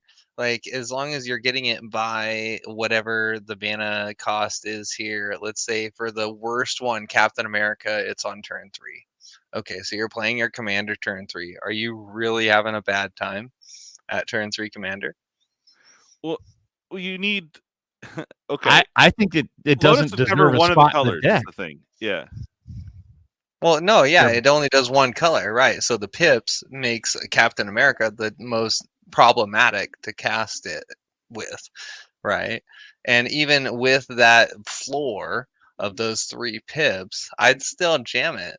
Just because it's the Timmy factor, bro. It's the I'm playing my expensive You're making no sense. Yeah. I'm talking about being a problem. It's not a problem for being 3 out of the 4 decks here. Yeah. No. Oh, my bad, bro. Well, yeah, okay. I didn't mean to like sway this. So why would like would the table go? Oh, you have a Jeweled Lotus with that commander. They wouldn't say like, oh, that's unfair. Like it doesn't really help much. No, not at all. Now, a Mana Crypt would help a little bit, maybe depending on your other cards. Out. Yeah, exactly. It's dependent. Mana Crypt is definitely a far more powerful card than Jeweled Lotus because Jeweled Lotus is restricted to just your commander. Correct. And it sacrifices a one-time good shot. That's it. You're done. Now, how many of these decks? I'm going to ask you this. Let me ask you this: how many of these decks are you running Soul Ring in? All of them. All of them. Yep. Every single deck, right? Yeah. So again, their arguments were logically inconsistent. I think Soul Ring is a much bigger problem if you're worried about fast mana. Yeah. There's no drawback to it. Nope. because you pay for that, and you can pay for a signet. Done. And like Coach mentioned way earlier, I have actually seen Mana Crypt lose a lot more games than it's won. It usually ends up killing the person that owns it. Yeah, I've seen it. I've seen it in games. It's all shiny, and then they die to it. I'm like, oh man. So again, like I think there are more problematic cards in the format, like Rhystic Study, like Smothering Tithe. You know, these other things that really make explosive turns and get people far ahead of other people, possibly even Esper Sentinel turn 1. You know, there's just a lot of things that make it difficult, but that's, you know, like, anyways, like Mono said, you know, well, play the damn game. Green Gorilla, you can sack from your hand for a green. You got the red card. I don't remember the name. Sorry, guys, but there's there. Yeah, you can just sack it from your hand for a red mana. You got it for green. You have Dark Ritual. There's a lot of cheap cards that not even money cards that can get you a ton of mana, like turn 1 even. You know, it's crazy. Culling the Weak. Yeah. 4 mana, yes. 4 black mana for sacking a creature. Prime's got it. Ban all the free spells. Like, stop. Oh, dude, like Fierce Guardianship, Deflecting Swat, all those freebies. And Force of Will, no. Yeah. Oh, no. Right. Oh, dude, they banned. Oh, man. So, again, it doesn't make any sense. Anyways, getting on to the Marvel, it doesn't make me excited. First off, I'm not a huge Marvel fan, so this doesn't really speak to me. The Captain America is interesting. Wolverine, he can regenerate, but for 2 is rough. Iron Man. Wow, got some regeneration back into Magic. Didn't they say they weren't going to do that? That's a big deal. Yeah, but you had to pay 2 for him. Hey, BBD, how about that Mana Crypt I pulled from the packs you sent me? Yeah. What's up, Dave? I watched your video, but I'm going to call bullshit. I think you'll be opening products again soon. Hi, Dave. Hi, Dave. Hi, Dave.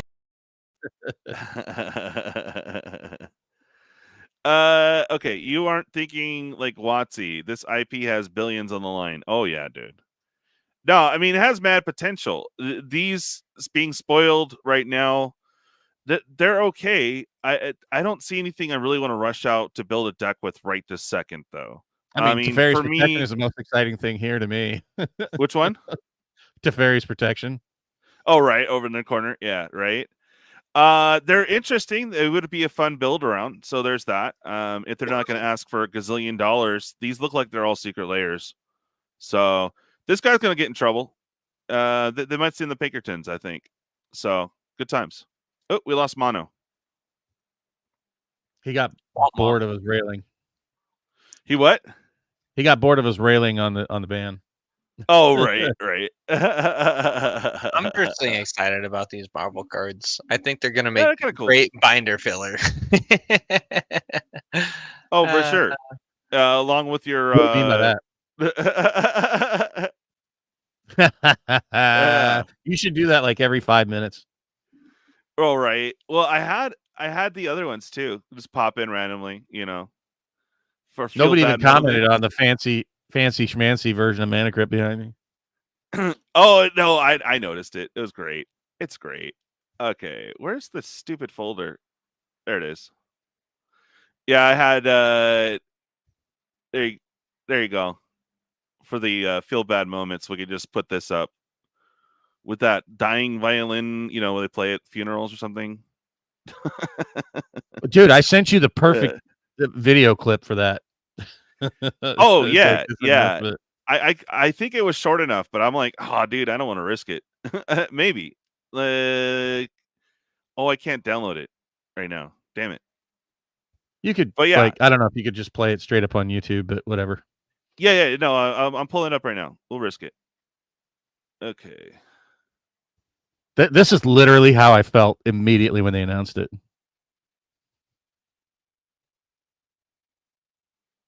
That's right. Okay. Share this tab instead. Boom. And boom. Will it share audio? Yeah. felt a great disturbance in the force, as if millions of voices suddenly cried out in terror and were suddenly silenced. I fear something terrible has happened. That's exactly how I felt too when I was like reading, seeing the Discord blown up. Yeah, seeing Discord get blown up. I'm like, bruh.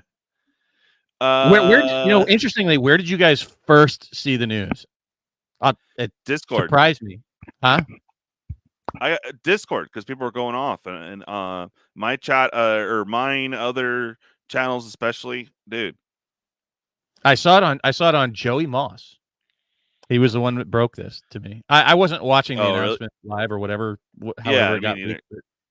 I thought it was a joke at first. Like I was like, it can't be. I was like, it's clickbait. And then I clicked. I'm like, holy shit, it's not clickbait. They did it. Wow. That's wow.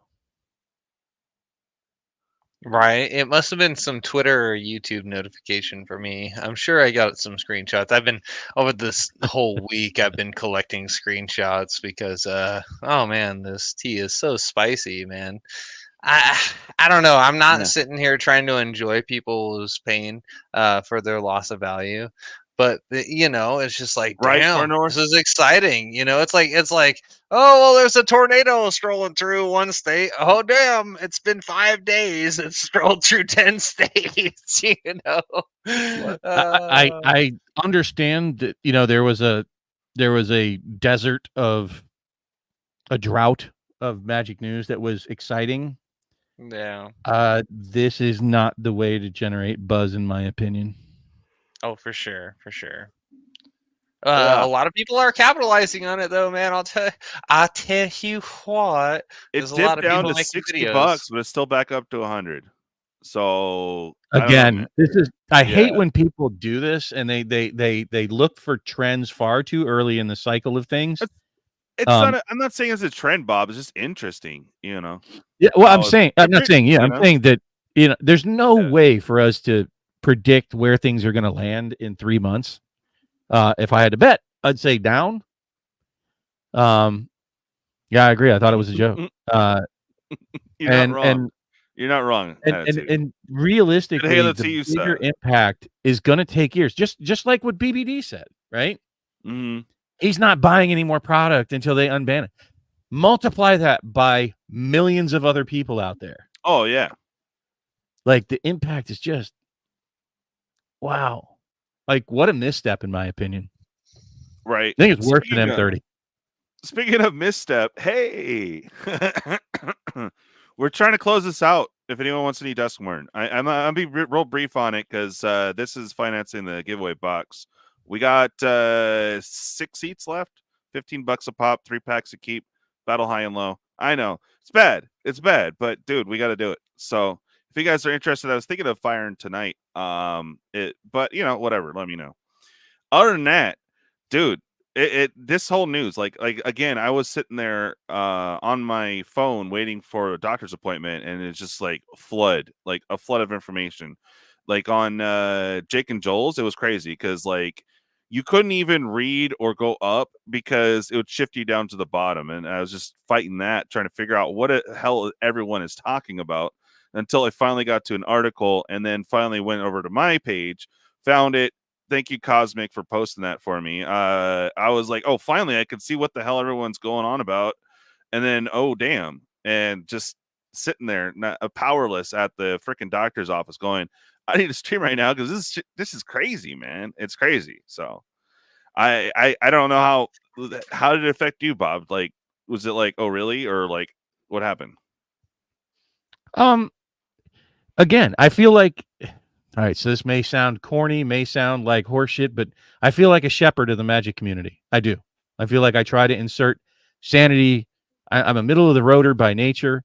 I try to find things that are healthy about the game, good and or bad, and at least discuss them. This was just a pure, oh no, not for me. I could give a shit less. Like, I don't know, I lost. Yeah, maybe. No, that was my feeling too. Maybe, but you know, like that's nothing compared to like the daily occurrence when I log in and see, oh, I lost 7,000 today in the stock market, and then oh, I gained 9,000. I lost, you know, the 15,000 because some oil thing or the war or whatever the fuck. And this was just purely, oh no, and it's for the community's sake. I want a healthy community. And see, not buying shit. Look at all these people. Like, multiply that by millions of people out there. This is what I'm talking about. Consumer confidence. Some will come back. Some are gone for good. Some from M30 are gone for good, and they weren't even financially impacted. So financial impact has a much worse sting than just a straight feeling of betrayal. Like, this is a betrayal and I lost money kind of thing. And that's it. Like, people are going to leave. Many will not ever return. And it's just, to me, it's unhealthy and bad for the community. I knew it the second I saw it, and all the different things, you know, wrapped around this, and it immediately made sense why. Like, I don't know if you guys remember last year. Well, maybe I didn't talk about it here. I talked about it on my channel for sure. It didn't make sense that they put Mana Crypt and Cavern of Souls in Ixalan to me, like pushing a standard set with the biggest reprint card they have. Now it makes total sense, and they absolutely knew. They're like, wait until next year before you release the announcement, because got to push that Ixalan out. So it was just dirty. It was bad, and I knew immediately. Like I said, it was just like that Obi-Wan Kenobi clip where I suddenly felt a disturbance in the Force, and I feel a terrible thing has happened. That was my feel. And you know, I had to take the dock side out of my Prosper deck. That's how bad it hit me. But I feel for everyone that you know, has these, saved up for these, was gifted these or whatever. You know, I feel really bad for them, you know? Yeah, I'm sorry about that, Juggalo, if that's legit. I feel for a lot of people that are just like that. There are some people that are of way less means, so it means a lot more to them to lose $600 than it does to me. And I can empathize with that. I'm not some dickhead that goes, "Oh, good, you lost money." Like, I don't own any Black Lotuses. Let's just be straight up. I don't own that. I don't own the 1/1 ring, but I would feel terrible for Posty, though he'll survive it a lot better, if they suddenly ban it and his 1/1 ring, you know. Yeah. I think he overpaid the first place, but if it becomes valued at $100,000 and he paid $2 million, I feel bad for him. I feel bad for the people if Black Lotus, with some reason, lose its value, like it got legit reprinted and the reserve list got banned.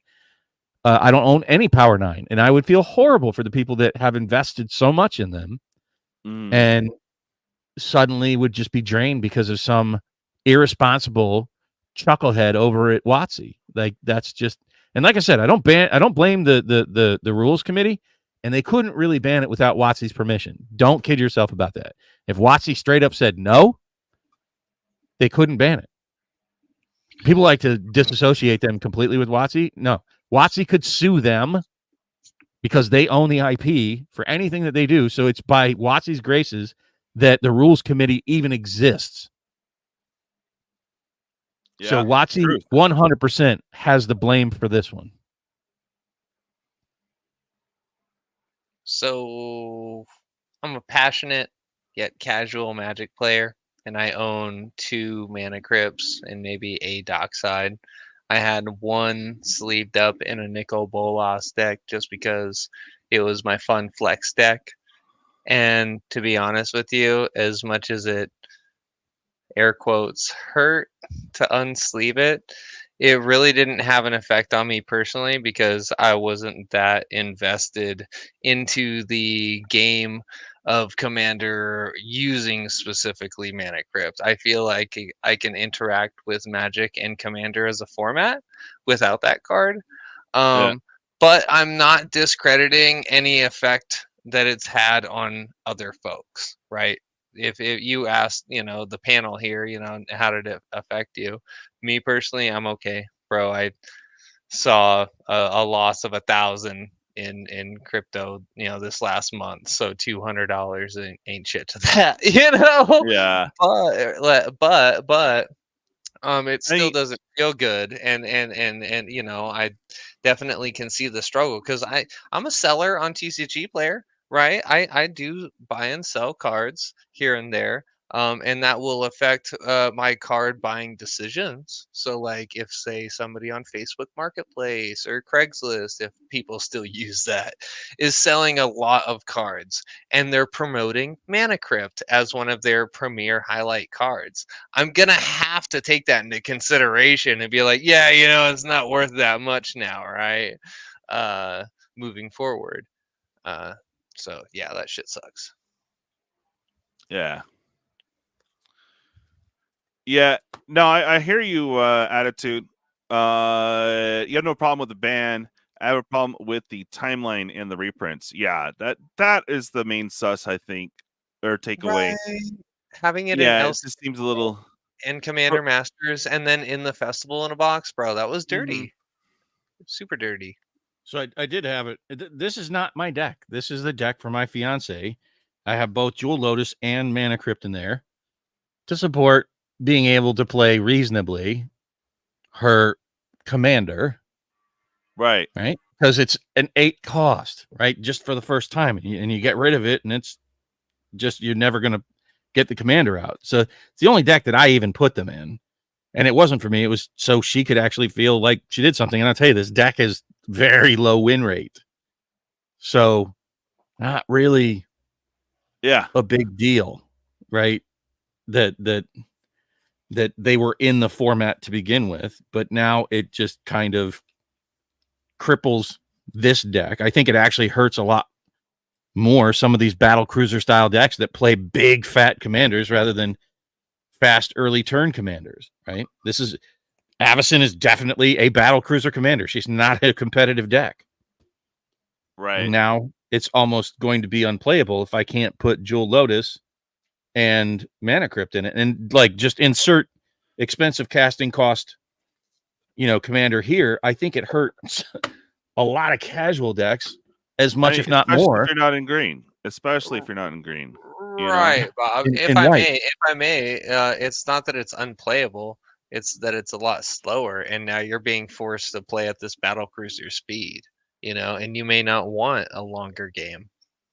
Oh, it was already slow. I mean, it's 2 out of 100 cards to pull, right? It's just you're just desperately in that deck early on, trying to get enough mana out by like turn 6 or 7 to get her out. Ooh, you got your commander out early on turn 6 or 7. Woo, yay! Yeah, early. It's 6 or 7 nowadays, right? And this is it's going to be brutal for a lot of battle cruiser decks to lose access to some mana that was faster if they happen to be lucky enough to have opened a Jewel Lotus or a Mana Crypt or saved up for it. So it hurts the teams as much as it does circumstance, the fast manas, the fast players. Yeah. Because otherwise, Avacyn in that deck, I would say that she comes out maybe 1 in 4 or 5 games, even with Jewel Lotus and Mana Crypt in it. Never even hits the board. So I don't know. I thought that was also a thing. Like that's how it personally affected me. I'm like, oh man. So I'm not taking him out. I'm leaving him in. F it. It's not a sanctioned tournament anyways. Right. She can play her commander. Maybe it'll come out. I'm curious to see the number of players that are going to attend MagicCon Vegas and other events in the future that are going to just rule 0 these or snub this ban. Well, the damage is done anyways. Like the rule 0 automatically makes any ban pointless. But the financial damage and the feel bads are real, and that's not going away. Yeah. Coach, that's how a lot of people felt about the other Dirty 7. I won't go on naming them, but yeah, the ones that were banned for cultural sensitivity, a lot of people sold into that. Yeah. That's true. I mean, this is a different thing because these are modern era and much, like so many more people have these. Like this affects so many more people than all those like historical cards. There are just so few of those realistically in existence. That's why dual lands are $300-400, because even though they printed hundreds of thousands of each, they're still relatively rare compared to the modern era with the print numbers that they make today. So there's a lot more of these out there than you think, and it affects a lot more people. Yeah. And that's, it just made me sick to my stomach for others. I hate to say it, but the guy you had up on the screen there, BBD. Yep. He's a shepherd as well. He's giving away products to people. He's holding events. He's getting people together, and you see how angry he is. And I bet you it's not even. So I'd like to know, BBD, is it your personal losses on this that really upset you, or is it the effect on the community that upsets you about this banning? I really want to know. I need to call you about that. Have some talks about that. I know that you are clearly very passionate about this, and and I'm kind of actually surprised. Pack opening, look, Semper Fi here, my friend. You and I are both. Unbanning it would cause more damage. Pack opening. You and I don't know that we always see eye to eye, but I think we're together on this one. I think we both feel that this is a bad idea. So look, something to rally behind. Right? Yeah. So honestly, guys, it's been crazy last few days, and I hope some more positivity comes back into the community, because all in all, I'm more about the gathering and getting together, getting people together, to discuss bummer topics like this and good topics, and there hasn't been a lot of super awesome, and then this happens. This is bruh. In the middle of a news cycle, people were almost excited about these Marvel cards. So I see another conflict there with the ban, because this just took over everything. Every content creator is covering this, and this is huge. It is. And as far as personally how it affected me, again, I gotta take out my dark side. But other than that, it's that's it, man. I just feel bad for everyone that got hit by this, man. It's just dumb. Eventually, I would have liked to have achieved a level to get those cards for a deck. So, but now I don't have to. But I don't know, man. No, they're just going to make you chase the dragon on the next thing. Correct. And it's kind of despicable. And so for me personally, moving forward from this, where do I guess we can get into that discussion here a little bit, and then I gotta get out of here. It's late. Yeah. Where do we go from here? Right? What are each of us going to do about it? That's all we can ask ourselves. What are we going to do? We know that BBD, he's not buying any more products until they unban them, which I think that means he's not buying any more products. They're not going to unban them, at least not anytime in this modern era. Right. Yeah, there's so much to this BBD that we didn't even touch on, and I'll get into it more, I'm sure, this weekend on our show. But what am I going to do? This pushed me even harder into the be judicious with your spending. Right? We've been telling people for a very long time, only buy exactly what you don't mind being stuck with going to zero, because this is a perfect example of it. Right? I opened every single one of the cards that were on this ban list myself. I don't even have a Nadu because I haven't bought any product. But I opened 2 Mana Crypts. I opened 2 Jeweled Lotuses. One of them was a pack battle on Kodern cards against Pat. For all things, we were battling. And oh, hell yeah. It was an epic battle. Hell yeah. And I opened one other one when we drafted Commander Legends with my pod. And well, I bought the whole set of, what is it, 2020? Is that where Dockside was in, 2020 or 2019? Whichever one it was. And there were some shenanigans, second one, I think. Amazon messed up. So I have 2 copies of it just by a fluke, because I was just buying Commander decks, right? And they were just sitting in the case. I bought, the case of 5, I think there was. 2019. Okay. Yeah. And I just bought the case, and then Amazon screwed up and I didn't receive it. And then they sent a replacement to me that was opened, and they said, don't send back the open. So I ended up getting 2 cases of it for the price of one. I paid like $79. I bought it when it was on sale. Anyways, there was some shenanigans there, and they said, just keep it. So I have 2 complete sets of that, but I didn't buy them for Dockside, right? I bought them way back in 2020 before it blew up. And it in any case, like I said, it wasn't that I was out there hunting these. I didn't lose money from buying these on the open market, so to speak. I didn't buy them as singles. I opened them. So I'm not really out anything, and I don't feel that sense of loss on them. I feel outraged at how this whole thing went down. I feel outraged that we have a mad BBD. We have a mad pack opening. We have a mad prime. Right. Yeah. So, my message moving forward would be, this is going to be the poster child example for me saying into the future, be careful with your spending in Magic. This can happen and will happen again. So you're saying sell every secret layer we got. All right. I don't say anything. I say interact with the hobby in the way that is healthy for you, but don't, here's what's going to happen. Time's going to pass. The feelings will subside and people will get stupid again. And then by the next fancy, serialized version of something. And then they ban that thing. And it's going to be this, 3.0, right? This is not the first time it's happened. It's going to happen again. This is probably the biggest, but be careful. Only buy what you absolutely don't mind being stuck with personally. Now I'm Cena.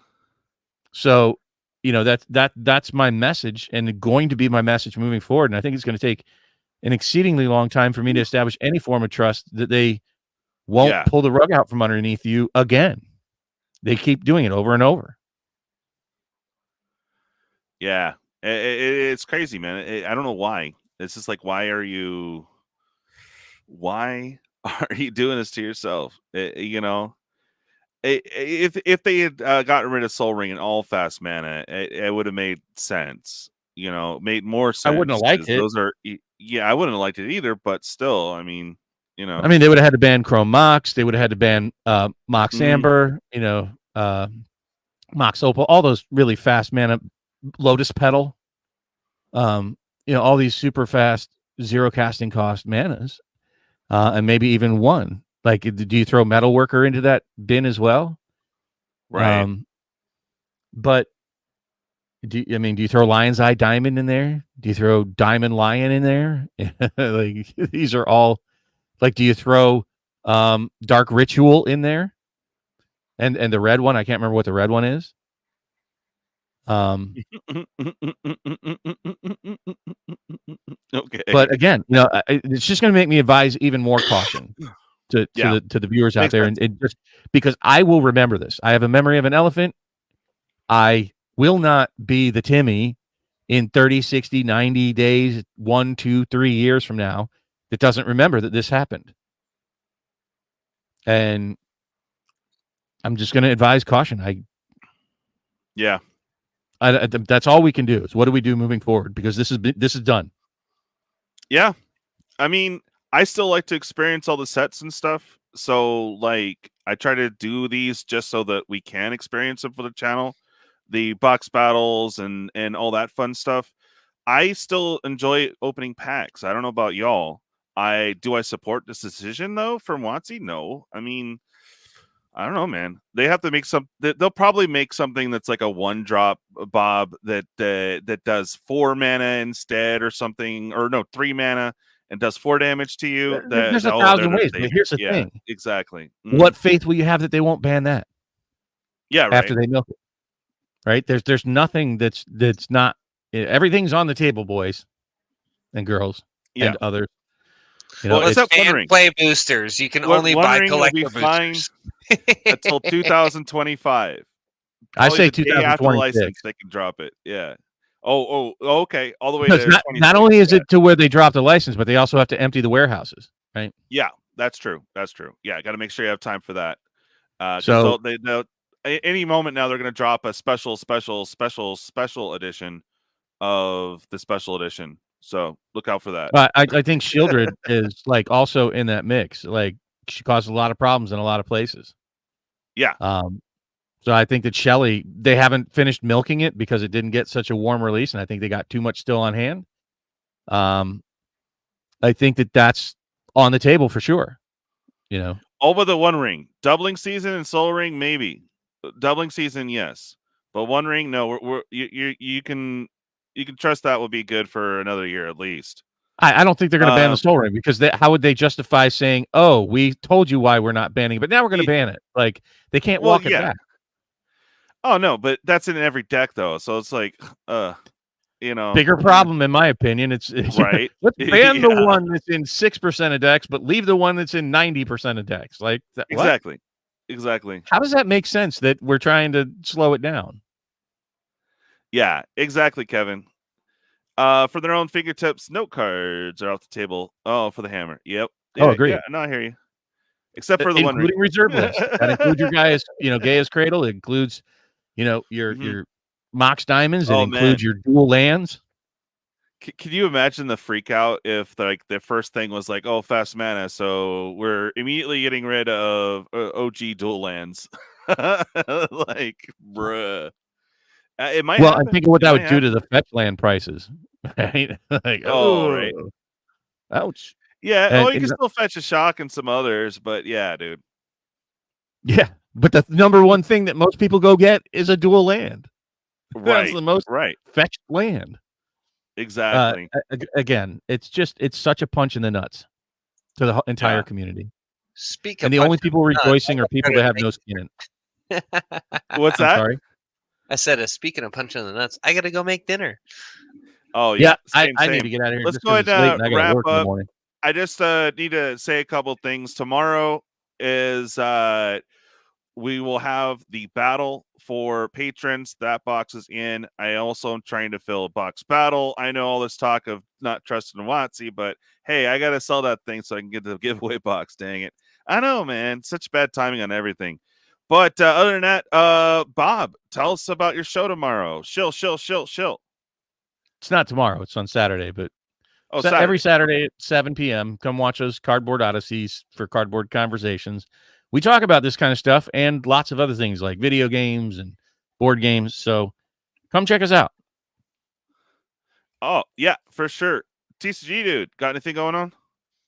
Yeah, actually just a little bit, my man. I will present here in a hot second for y'all. So, hi, I'm Alex, the TCGDude, a passionate yet casual Magic player, out here trying to share the gift of Magic, much like Gaming Bob over here being a shepherd of Magic. Yeah, man. So if you like a little bit of funny haha music, I got a music parody on my channel called My Hand. You can check that out.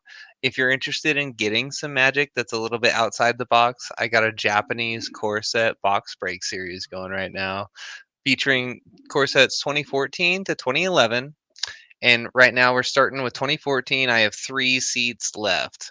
$25 out the door is going to get you 5 packs, and we're battling high-low for that sweet extra 3 packs. I do have a little bit of extra juice that's going to be going on with these. I will put in the Discord description later. Got some triomes and some pre-release kit codes. But yeah, man, other than that, just chilling out here doing the thing. I am going to be attending Vegas, MagicCon Vegas. Yep, so looking forward to meeting. Yes, looking forward to meeting people and just hanging out and playing Magic and doing the thing. Hell yeah, dude. Hell yeah. And it was great meeting you, Bob. Last time, bummed you're not making it out this time. But we've switched up. We're going to Gen Con. I doubt you'll see me at a Magic Con anymore. Yeah. Pat was trying to get me over there, and I got to see. Gen Con's where it's at, man. So much more. There's a lot of Magic, but there's a lot of other things as well. So, yeah, we're planning on doing that next year. A great stream, and I'm glad that we all kind of got to vent a little bit, and you're never sugarcoat, and that's why we love you, Bob. But yeah, thank you everyone for joining. If you want to hang out for a minute, that'd be cool. Gotta do the end out thingy. So peace out, everyone. Thanks for watching. And yeah, I might pop on the night, do a random game, see if we can move this other box so I can order for the giveaways.